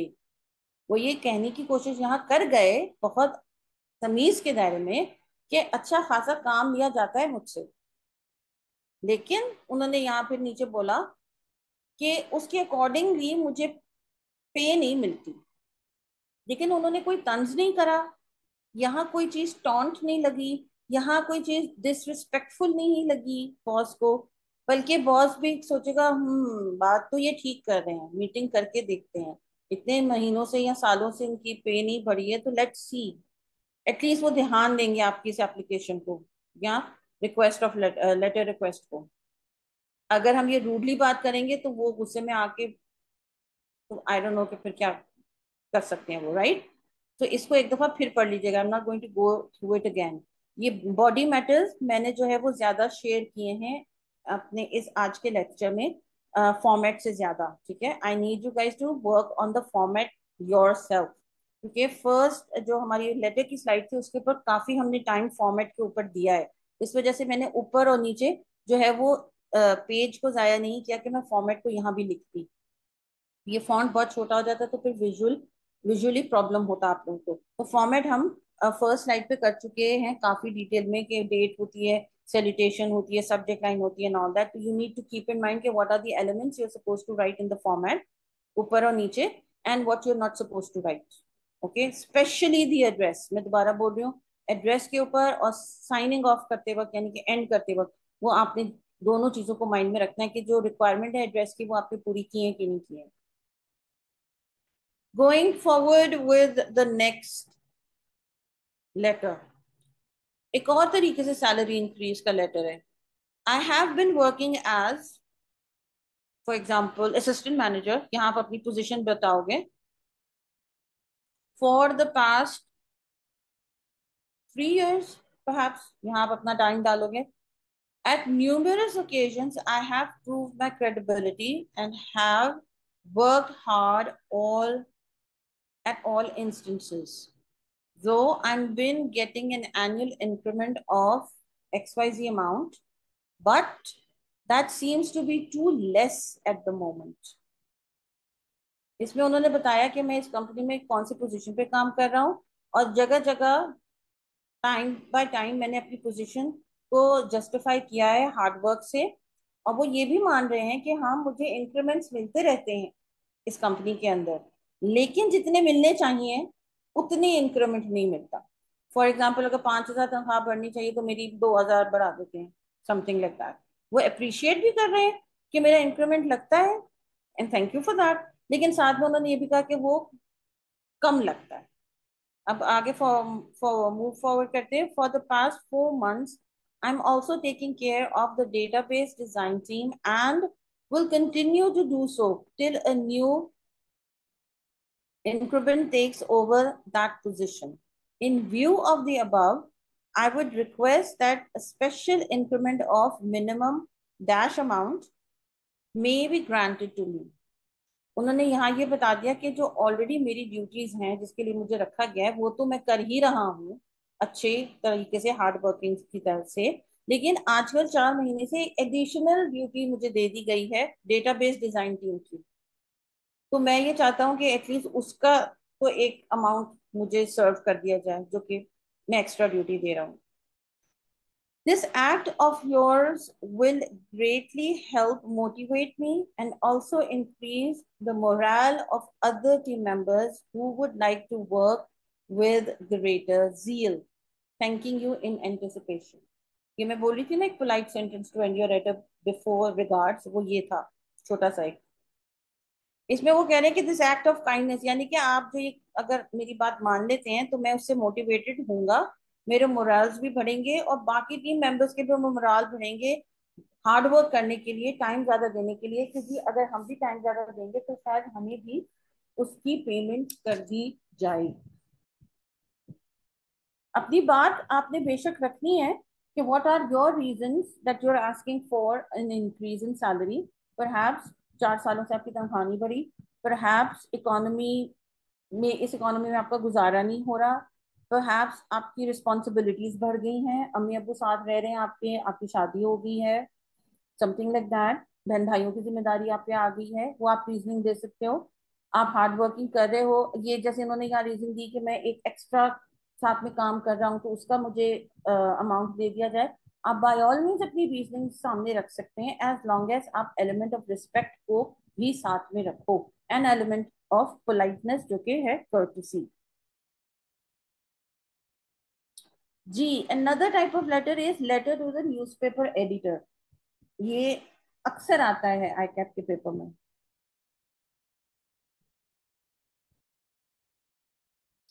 एक ये सैंपल अगेन मैंने बॉडी मैटर ही लिखा है। I am writing to bring into your consideration the issue of recent increase in prices of fuels which has severely affected the ordinary man। और ये increase in fuels और street beggars के ऊपर paper में आ चुका है बच्चों को लेटर टू दी एडिटर, इस टॉपिक पे भी आ चुका है increase in fuel. The increment in the petrol and diesel prices has led to increase in costs of transportations for the business that resulted into sharp hike in the costs of goods that are basic needs. Due to this, the purchasing power of the class of society with low finances has declined.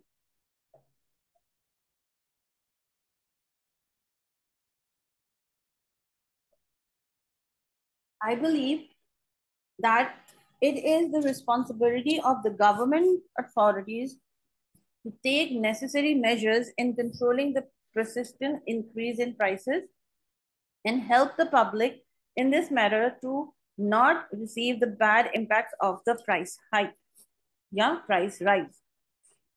आप जब भी newspaper editor को letter लिखते हो, आप एक concern, एक issue के ऊपर लिखते हो जो आप शेयर करना चाहते हो बाकी लोगों के साथ, और आप साथ में सजेशंस भी देते हो, रेकमेंडेशन जिसको कहते हैं, सलाह जिसको कहते हैं, वो भी आपने इस टाइप ऑफ लेटर में देनी होती है जैसे कि इन्होंने दी है।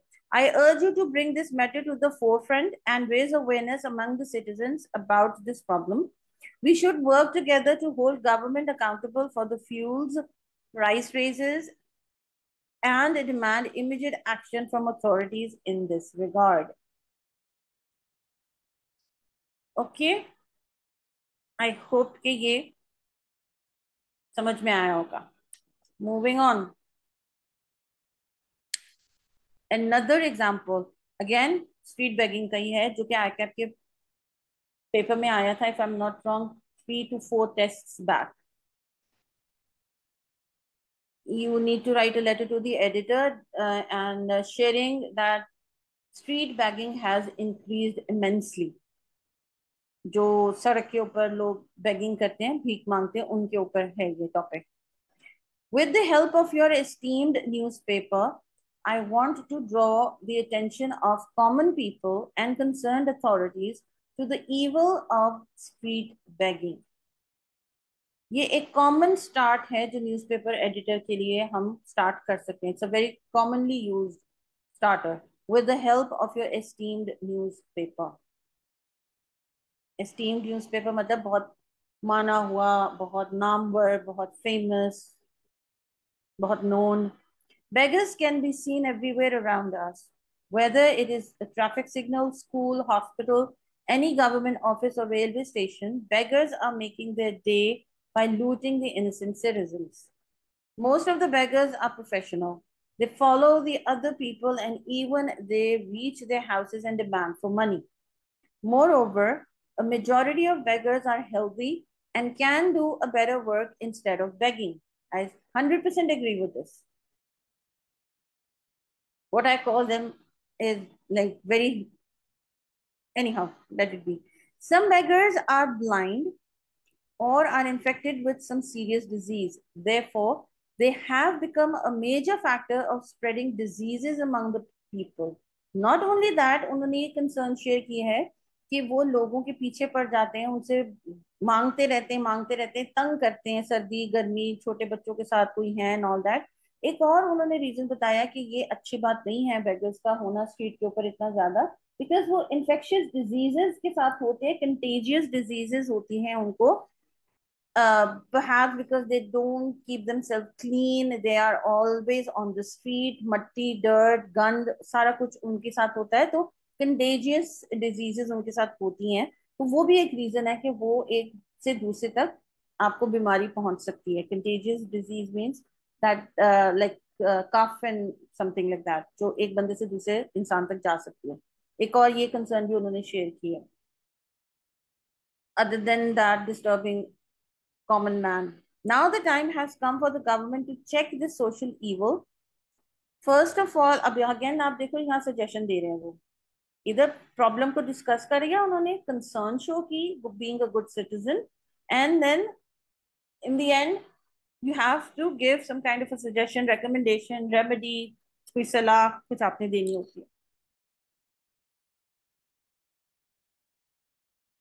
गवर्नमेंट की बात वो करें कि इकोनॉमिक कंडीशन पे गवर्नमेंट बेहतर करे, अनएम्प्लॉयमेंट को कम करने की कोशिश करे ताकि बेगर्स जो है वो कम से कम नजर आए। ओके, 1 मिनट की बेटा ब्रेक ले रही हूँ, अजान हो रही है जी। So some kind of suggestions are supposed to be given, and in the end आप देख लो, I hope that you will respond positively on my lines. This is again a positive polite sentence to end your letter before you write regards or best regards.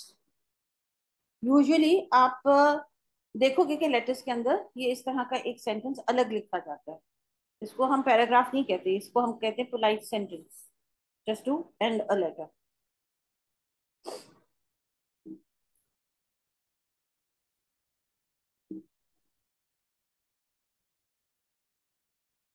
It's a very short one, but it is inquiry letter. Again, मैंने format नहीं include किया ऊपर, obviously address, date, subject and everything should be written. We are just talking about the body section here, and end में obviously best regards, your sign and full name, everything is going to be there. G, this is with reference to a CV submitted for the position of procurement manager at your organization. As per the advertisement, I submitted my CV at your portal and have received an acknowledgement for an interview last week. However, I am still waiting for a schedule.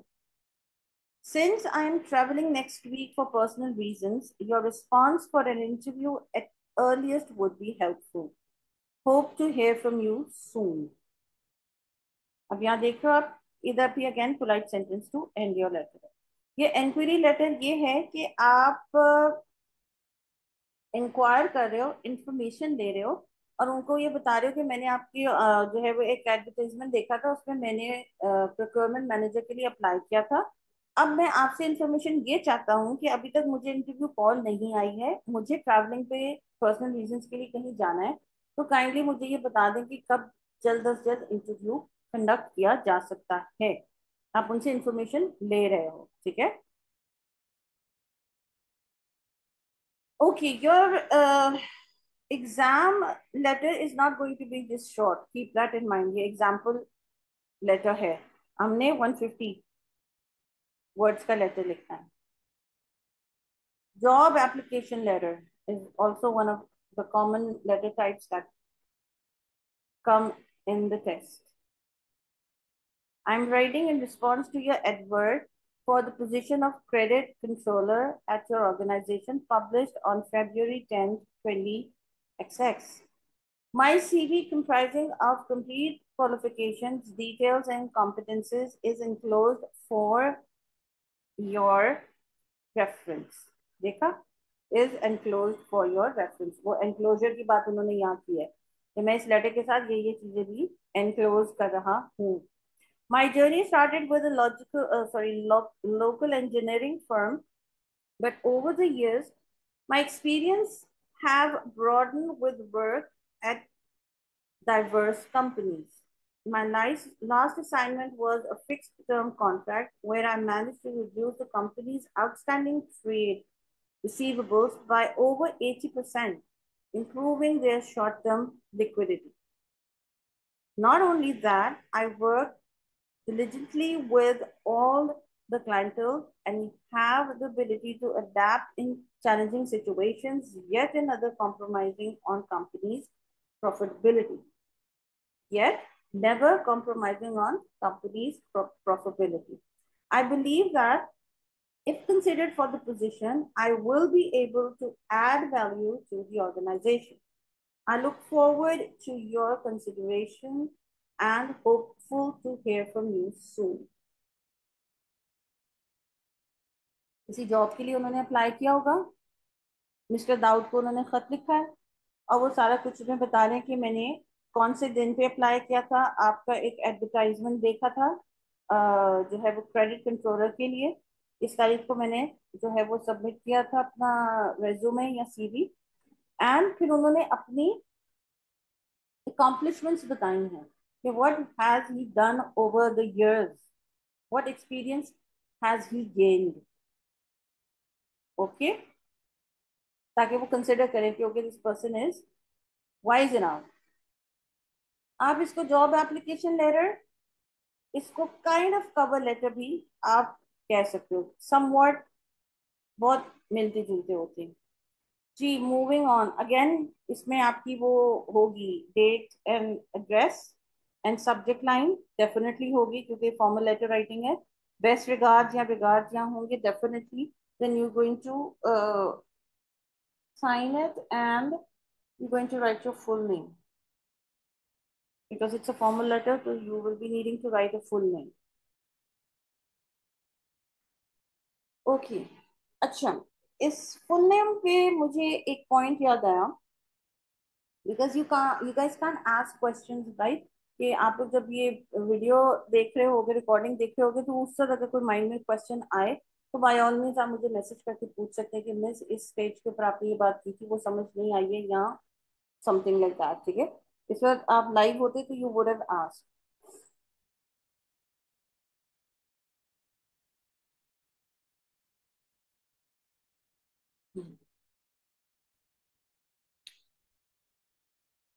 Okay.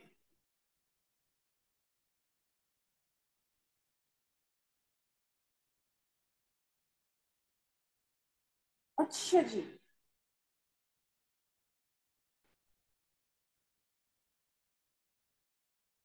Letter analysis के ऊपर जाने से पहले I would like to ask you guys something.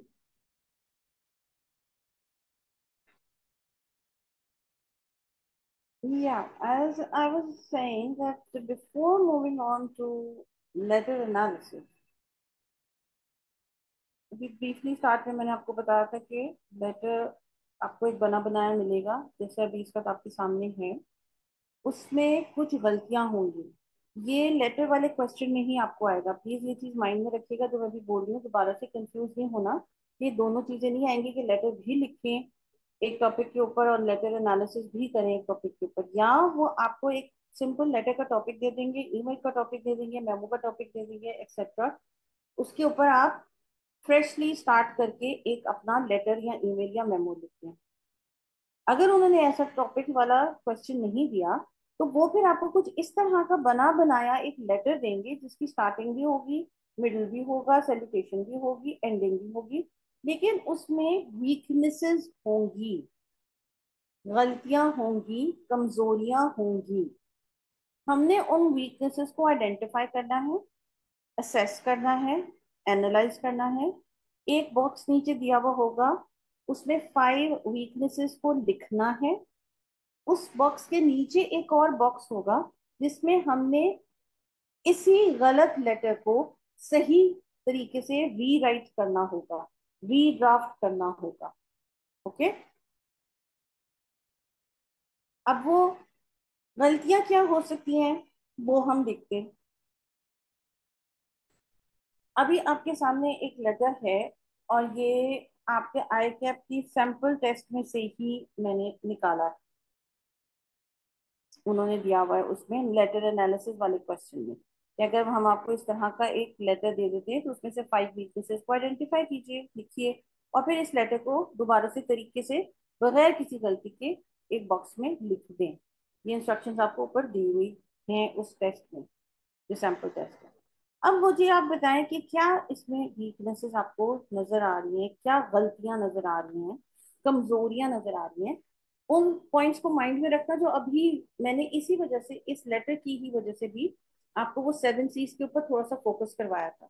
और इस letter के question का जवाब देने के लिए आपको 7 C's पढ़कर जाने चाहिए पेपर के लिए, कि क्या यहाँ कोई एलिमेंट ऑफ मिसबिहेवियर तो नहीं लग रहा, बदतमीजी तो नहीं लग रही, इनकम्प्लीटनेस तो नहीं लग रही, कि लेटर कंप्लीट ही नहीं है, लेटर कर्टियस नहीं है, लेटर में वो अहमियत, वो स्ट्रेंथ नहीं है, लेटर ग्रामेटिकली गलत, लेटर में फॉर्मेट की गलतियां हैं, लेटर सही तरीके से एंड या स्टार्ट नहीं हुआ हुआ, अंदर जो बॉडी मैटर में उन्होंने लिखा हुआ है वो इस सिचुएशन के हिसाब से यहाँ सही नहीं, टोन या स्टाइल यूज किया हुआ, ये सारी चीजें अभी हम देखते हैं। और हमने इस लेटर को पढ़कर आइडिया लगाना होता है पूरे लेटर को, कि ये कंप्लेन लेटर है, रिक्वेस्ट लेटर है, सेल्स लेटर है, मार्केटिंग लेटर है, इनविटेशन लेटर है, जॉब एप्लीकेशन लेटर है, सो ऑन एंड सो फोर्थ। ठीक है, अब हम इसको पढ़ते हैं। डेट लिखी है, एड्रेस है, एड्रेस और डेट में गलती है। अभी हम dear Ali Khan, okay, first body paragraph पढ़ते हैं। Because you are a regular contributor to the crisis management in Karachi, we thought it might not be too much trouble for you to speak at our management society annual dinner on April 15th, 2001. Three. The first body paragraph, that is introductory rather paragraph, because you are a regular contributor to the crisis management in Karachi, we thought it might not be too much trouble for you to speak at our management society annual dinner on April 15th, 2001.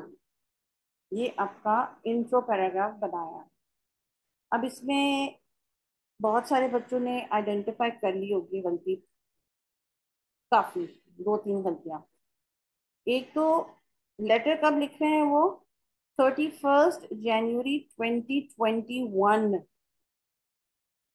और invite कब कर रहे हैं dinner के ऊपर, 15 अप्रैल 2001। उनके पास तो time machine है। Getting the point?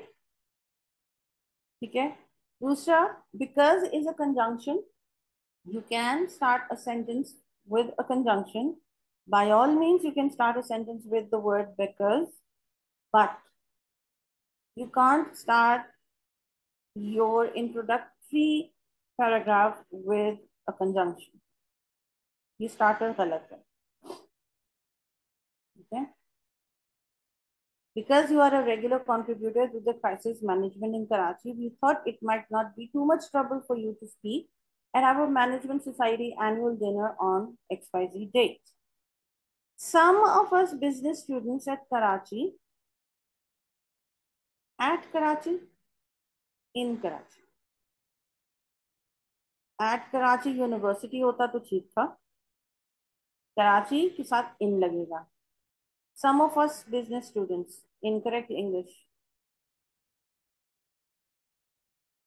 Admire your book Beyond Cultural Boundaries, which appeared in November 2002. Appeared नहीं, launched. ठीक है, ये मैंने ब्रीफली आप लोगों के साथ उधर भी जो है वो लेक्चर में शेयर किया था, लेकिन वो हाफ था आपका स्क्रीनशॉट जो था, ठीक है। One of our professors, grammar की गलती, ग्रामर का यहाँ एस लगेगा। One of your professors said you were now the nation's divert management leader। apostrophe S आएगा यहाँ, नेशंस अवाम के, या पाकिस्तान के, या कंट्री के। Because we have no funds for honoria, we have to rely on local speakers।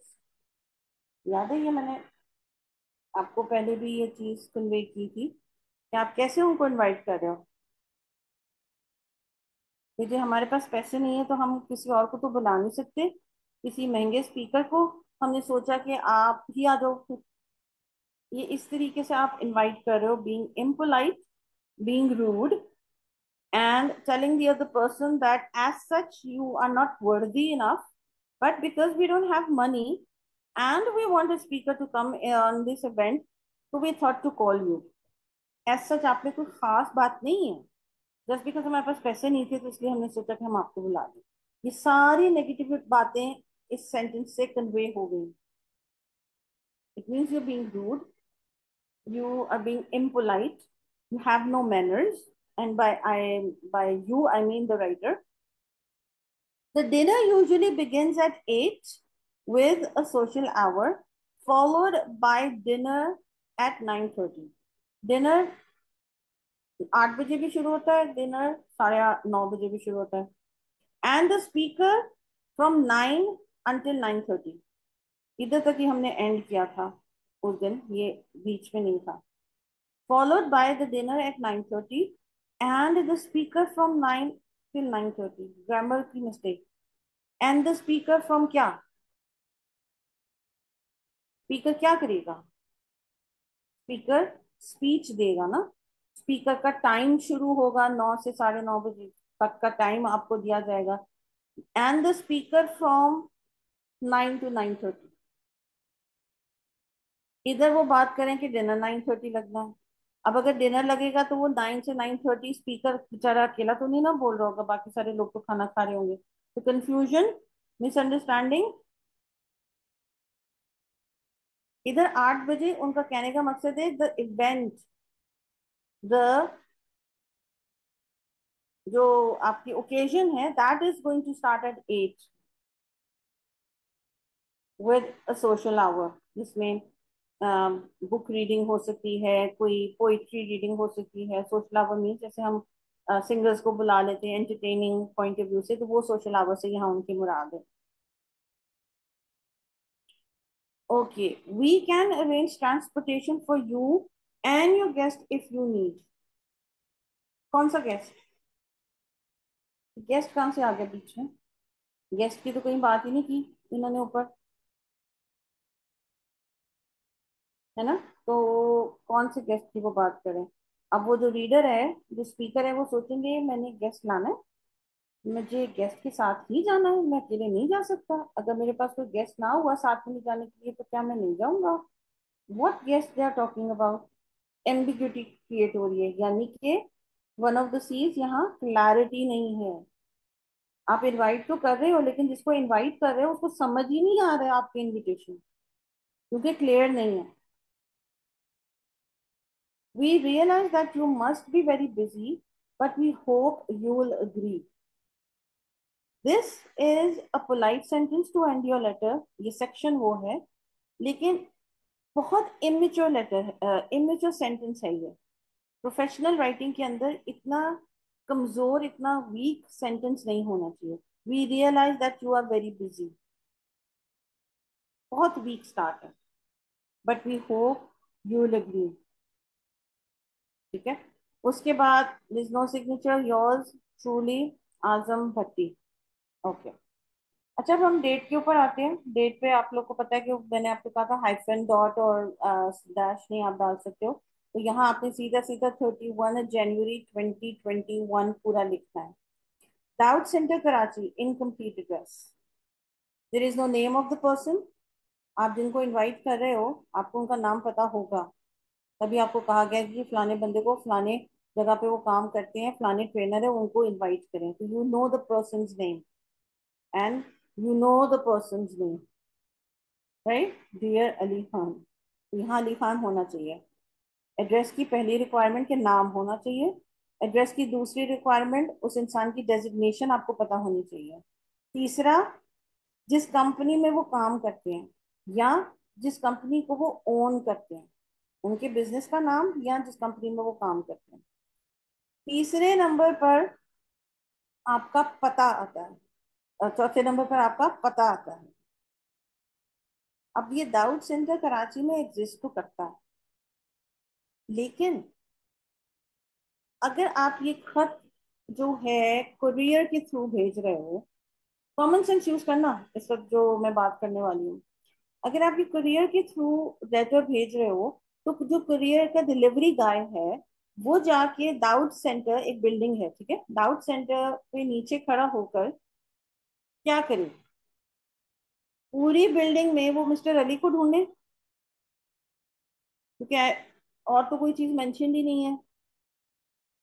Dawood centre और mister Ali, mister Ali क्या है, किस कंपनी में काम करते हैं, या किस ऑफिस में, उस बिल्डिंग में ऑफिस नंबर होगा कोई, रूम नंबर होगा कोई, उसमें बैठते होंगे किसी फ्लोर के ऊपर, first floor, second floor, third floor के ऊपर उनका ऑफिस है, टॉप फ्लोर पे उनका कोई रूम है, रूफ टॉप जैसे होते हैं, क्या कहाँ जाए वो डिलीवरी गाय। या इवन आपने अगर ड्राइवर के हाथ भी अपना लेटर भेज दिया तो वो ड्राइवर भी बेचारा किधर जाके दे, इस वजह से ये इनकम्प्लीट है। तो you need to mention the name of the person, the designation of the person, the company's name और फुल पता। ये बिल्डिंग्स, जहाँ बिल्डिंग्स आ जाती है ना बेटा, सेंटर्स हो गए, मॉल्स हो गए, तो उधर आपने ऑफिस नंबर या शॉप नंबर लिखना होता है अलोंग विद फ्लोर नंबर, ठीक है। इस तरह के जो सेंटर्स होते हैं, मॉल्स होते हैं, जो बड़ी बिल्डिंग्स होती हैं, या तो उसमें रूम नंबर्स के नाम से एड्रेस होता है, या ऑफिस नंबर के नाम से होता है, या कभी कभी शॉप नंबर के नाम से होता है, अगर वो शॉपिंग मॉल टाइप होगा तो, है ना। तो फिर हमें शॉप नंबर या रूम नंबर या ऑफिस नंबर, इन तीनों में से कोई एक चीज पहले यहाँ मेंशन करनी है।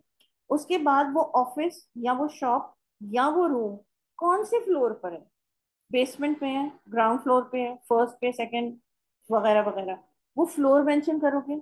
उसके बाद आप दाऊद सेंटर मेंशन करोगे, और फिर दाऊद सेंटर कराची में कौन से स्ट्रीट पर वाक़ है, कहाँ लोकेटेड है। दाऊद सेंटर कराची तो इतना बड़ा है, कहाँ, Nazimabad Karachi, Malir Karachi, DHA Karachi, Clifton Karachi, PCSH Karachi, where Karachi, ठीक है। तो you need to mention the area, तो ये इनकम्प्लीट है इस वजह से। Okay, dear Ali Khan, you are being impolite, the writer I mean is being impolite, यहाँ मिस्टर का वर्ड लगना है। Dear mister Ali Khan, mister यानी कि MR, and you're going to write a full stop, you are going to give space, and then you are going to write Ali Khan.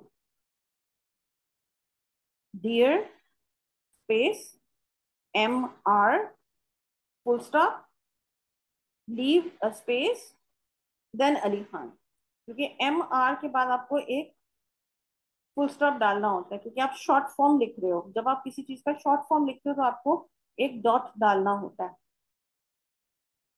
Okay, let's see quickly, then we'll end our lesson, today's lesson, कि अगर कुछ इस तरह का letter हमारे पास आए, ये हमें ये तो समझ में आ गया कि इनविटेशन लेटर है, कोई ये आजम भट्टी साहब हैं, मिस्टर अली को इनवाइट कर रहे हैं किसी इवेंट के लिए कि आइए और हमारे उस इवेंट के ऊपर आके स्पीच दीजिए। डेट भी उन्होंने बता दी, टाइम भी उन्होंने बता दिया, लेकिन थोड़ा सा कंफ्यूजिंग बताया है, थोड़ा सा इमेच्योरिटी के साथ बताया। तो अगर हम इसको थोड़ा सा बेहतर शक्ल निकाल सकें, हमने आइडेंटिफाई भी कर ली है काफी गलतियां, तो किस तरह से हम उसको रीराइट कर सकते हैं। मिस्टर अली से स्टार्ट करेंगे। Communication trainer, Khan training hub, 123 B street 14, DHA phase 5 Karachi. ये एग्जाम्पल आपका है। और यहीं अगर आपने मेंशन करना है अपना डाउट सेंटर तो आप यहाँ मेंशन कर सकते हो। ये एक इमेजिनरी एड्रेस है। October 31, 2021, डियर अली खान, यहाँ डियर मिस्टर अली खान आना चाहिए, इधर MR आना चाहिए, ठीक है। लेटर ऑफ इनविटेशन, ये आपका सब्जेक्ट लाइन है। इससे ही मिस्टर अली खान को पता चल जाएगा कि ये लेटर जो है वो इनविटेशन लेटर आया है मुझे कहीं से। अब आप स्टार्ट कर रहे हो पहला बॉडी पैराग्राफ, जो कि सॉरी इंट्रोडक्टरी पैराग्राफ, आपका जो पहला पैराग्राफ है। On behalf of the crisis management department Karachi, we are honored to invite you as a guest speaker at the Management Society annual dinner. थोड़ा सा एलिमेंट ऑफ रिस्पेक्ट शो कर रहे हो कि we are honoured to invite you as a guest speaker, इज्जत दे रहे हो थोड़ी सी उनको, ठीक है। The event is scheduled for November 10th, 2021. Update ठीक है। 31st को आप कह रहे हो कि 10 दिन बाद जो है वो हमारा इवेंट है। फ्रॉम इतना टू इतना टाइम, यानी कि 8 बजे से रात 10 बजे तक। कहाँ है, लोकेशन भी आपने साथ में बता दी, at Nadia's cafe, Pearl Continental hotel. अब यहाँ अगर आप चाहो तो होटल के बाद कॉमा डालकर कराची का वर्ड भी लिख सकते हो, लेकिन क्योंकि आपने यहाँ वर्ड कराची मेंशन कर दिया है तो इस वजह से जाहिर बात है कि अंडरस्टूड सी बात है कि पर्ल कॉन्टिनेंटल, आप कराची वाले पर्ल कॉन्टिनेंटल की ही बात करें। जब डिनर वहाँ है तो फिर जाहिर बात है कि आप उस डिपार्टमेंट का डिनर है कराची वालों का, तो आप फिर कहीं और नहीं, किसी और शहर के पीसी में नहीं बुलाओगे। बट अगेन आप यहाँ कॉमा डालकर बाय ऑल मीन्स कराची भी लिख सकते हो for further clarification. The event will begin at, अब आप उनको बता रहे हो कि कब वो होगा। माइंड में रखना प्रेसी राइटिंग की तरह हमारा जो गलत दिया हुआ लेटर है उसका एसेंस यहाँ रिफ्लेक्ट होना चाहिए, हम अपने पास से चेंजेस नहीं ला सकते, ठीक है। अच्छा जी, the event will begin at 8 with a social hour, वहां भी मेंशन था सोशल आवर, इधर भी हमने मेंशन किया। Followed by dinner eight 9। A seminar is arranged to enlighten our precious students. पीछे भी गलत वाले लेटर में भी स्टूडेंट्स की बात हुई भी थी, तो इधर भी हम स्टूडेंट्स को लेके आए हैं। A seminar is arranged to enlighten our precious students regarding book beyond cultural boundaries, जो उनकी बुक की बात हो रही थी पीछे। Thus, they will be honored to have you and to share your experiences and opinions with them. Students की पीछे बात हुई थी ना कि वो उनकी बुक पढ़ के बहुत ज्यादा मुतासिर हुए हैं तो वो उनसे मिलना चाह रहे हैं, तो वही चीज हमने यहाँ रिफ्लेक्ट की है इस पैराग्राफ में, यानी कि हुई भी है इस पैराग्राफ में। The invite is a +1 invitation, so you may bring a guest. अच्छा, ये जो टर्म है ना +1, इसका मतलब आई थिंक सो ये अमेरिकन टर्म है।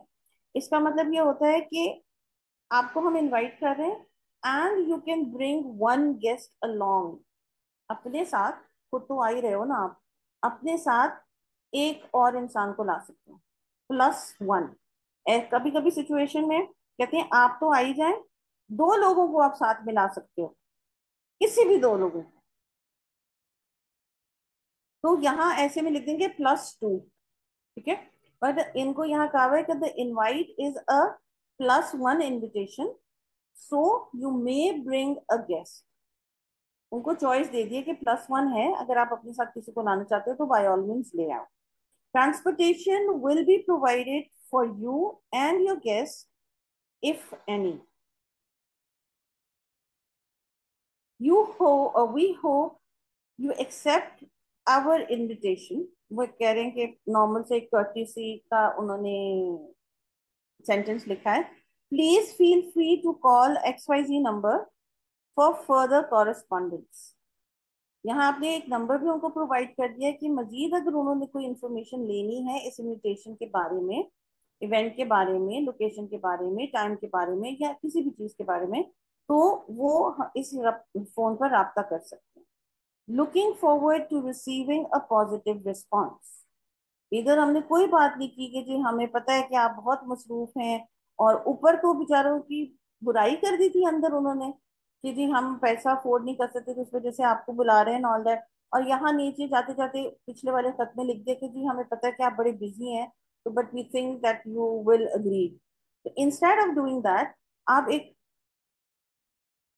बेहतर सेंटेंस लिख सकते हो यहाँ कि looking forward to receiving a positive response, यानी कि उम्मीद करते हैं कि आप पॉजिटिव में ही जवाब देंगे कि यस मैं आपकी इनविटेशन कबूल करता हूँ और मैं पहुंच जाऊंगा। हम ये आपसे उम्मीद करते हैं। Regards and your name. अच्छा, यहाँ मैंने जगह इस वजह से ज्यादा नहीं छोड़ी बेटा क्योंकि स्लाइड में पूरा नहीं आ रहा था। ओके, वो नीचे जा रहा था, फिर आपको ये नजर ना आता, इस वजह से आप ये कंसिडर करो कि यहाँ हमने ज्यादा जगह स्पेस छोड़ी हुई है। You going to write your full name Azam Bhatti, क्योंकि इस क्वेश्चन के टॉपिक में मेंशन था कि कंसिडर योरसेल्फ कि आपका नाम आजम भट्टी है। पब्लिक रिलेशन ऑफिसर, कहाँ काम करते हो आप? Crisis management department, Karachi. आपने अपना पूरा नाम लिखा, आपने अपनी भी डेजिग्नेशन लिखी, और आपने जहां आप काम करते हो आपने वो भी यहाँ मेंशन कर दिया ताकि उनको क्लैरिटी हो जाए अली खान साहब को कि किसने खत लिखा है, कौन है खत लिखने वाला, क्या पोजीशन होल्डर है, और कहाँ से आया है ये खत। मुझे आप कहोगे अच्छा क्राइसिस मैनेजमेंट की तरफ से आया है, किसने लिखा है? आजम भट्टी साहब ने। कौन है भाई ये? PRO कहते हैं इनको, पब्लिक रिलेशन ऑफिसर है। अच्छा ठीक है, ये पब्लिक रिलेशन ऑफिसर्स की ड्यूटीज होती हैं इस तरह के काम करने की, तो PROs भी बोलते हैं। तो this can be an option that you can use to rewrite after identifying the weaknesses। ठीक है, एक बॉक्स में हम इस लेटर को रीराइट करेंगे, इनविटेशन लेटर को आइडेंटिफाई करने के बाद। ये हमारा इनविटेशन लेटर है, कंप्लेंट लेटर है, मार्केटिंग लेटर है, सेल्स लेटर है, वगैरह वगैरह। उसके बाद हम यहाँ इसको बॉक्स में रीराइट करेंगे, और ऊपर वाले बॉक्स में हम 5 वीकनेसेस को आइडेंटिफाई करेंगे। ठीक है। अच्छा, एक चीज मैं आप लोगों के साथ शेयर करना चाह रही हूँ इधर, तो प्लीज माइंड में रखना, क्योंकि बच्चे फिर क्या करते हैं कि स्टूडेंट्स जो है ना, छोटे बच्चे जो होते हो ना आप लोग, तो वो you guys go for the easier things, easier task. आप क्या कहोगे? एक गलती निकालोगे आप डेट की, एक गलती हो सकता है आप निकालो फॉर्मेट इसकी एड्रेस की, एक गलती आप निकाल दो जो साइन नहीं किया हुआ था इधर। 3 गलतियां तो आपने ये निकाल दी, जो कि ठीक है, आपकी आइडेंटिफिकेशन बिल्कुल ठीक है, लेकिन इन डेप्थ बात मेरी जरा समझने की कोशिश करना कि ये तीनों गलतियां, डेट की, एड्रेस की और सिग्नेचर की, ये तीनों गलतियां फॉर्मेट की गलती है। तो ये तीनों मिलाकर एक गलती बनी, एक वीकनेस बनी। और बॉक्स में आप क्या लिखोगे? फॉर्मेट वीकनेस या फॉर्मेट एरर, और आगे फिर आप ये 3 चीजें लिखोगे, date incorrect, incomplete address, signature missing. ये सारी चीजें आपकी एक वीकनेस बनेगी। दूसरी वीकनेस आपकी बनेगी inappropriate start of introductory paragraph, है ना? डेट यहाँ गलत मेंशन है। ग्रामर की मिस्टेक्स 2 3 4 5 जितनी भी होंगी वो एक वीकनेस मानी जाएगी। जैसे यहाँ ग्रामर की मिस्टेक है, some of us business students, grammar की गलती, वन ऑफ योर प्रोफेसर्स होना चाहिए यहाँ, ये भी ग्रामर की गलती। तो ये 2 अलग अलग ग्रामर की गलतियों को हम आइडेंटिफाई नहीं करेंगे, ये दोनों मिलाकर एक वीकनेस बनेगी। Keep that in mind please. और ये वाला वर्ड भी, अपीयर्ड की जगह यहाँ लॉन्च आना चाहिए था। ये भी वर्ड चॉइस गलत है, यानी कि लैंग्वेज की ग्रामर की गलती है यहाँ। तो ये तीनों मिलाकर आपका एक एरर बनेगा, फॉर्मेट की तीनों चीजें मिलाकर आपका दूसरा एरर बनेगा या वीकनेस बनेगी। ठीक है, इस तरह काउंट करनी हमने वीकनेसेस को। आई होप कि ये चीज क्लियर है आपको। ओके, फिर बॉक्सेस के अंदर आपने जो है वो वीकनेसेस को आइडेंटिफाई करके लिखना है, और नीचे जो बॉक्स दिया गया है उसमें इस पूरे लेटर को हमने ठीक तरीके से लिखना है। ये जो वाला जो सेंटेंस था, because we have no funds for honoraria we have to rely on local speakers, तो यहाँ एलिमेंट ऑफ रूड डालोगे आप, नॉन कर्टियस या एलिमेंट ऑफ रूडनेस। ये एक वीकनेस है, ये एक प्रोफेशनल तरीके की इनविटेशन नहीं है।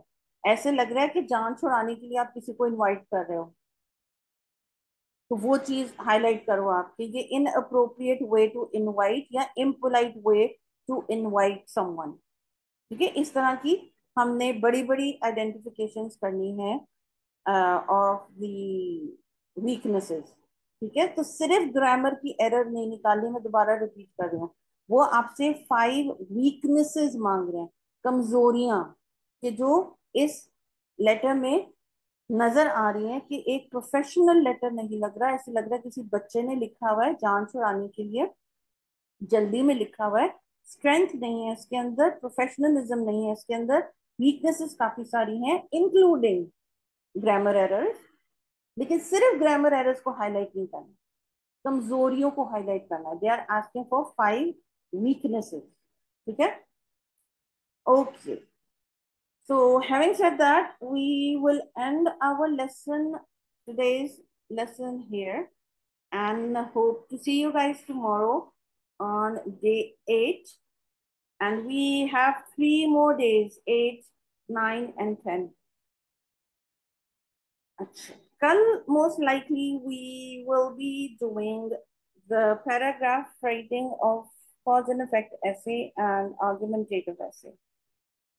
क्योंकि अभी मैंने जो पिछले लेक्चर में आप लोगों के साथ cause and effect and argumentative ऐसे होता क्या है या उसकी पैराग्राफ की डिवीजन किस तरह होती है, we have done that, basic format हमने किया था। अब हम लिखें कैसे, कोई टॉपिक आपके सामने रखकर उसके आइडियाज क्रिएट करके उसके पैराग्राफ लिखकर, वो चीजें कल इंशाल्लाह हम डिस्कस करेंगे ऑन डे 8।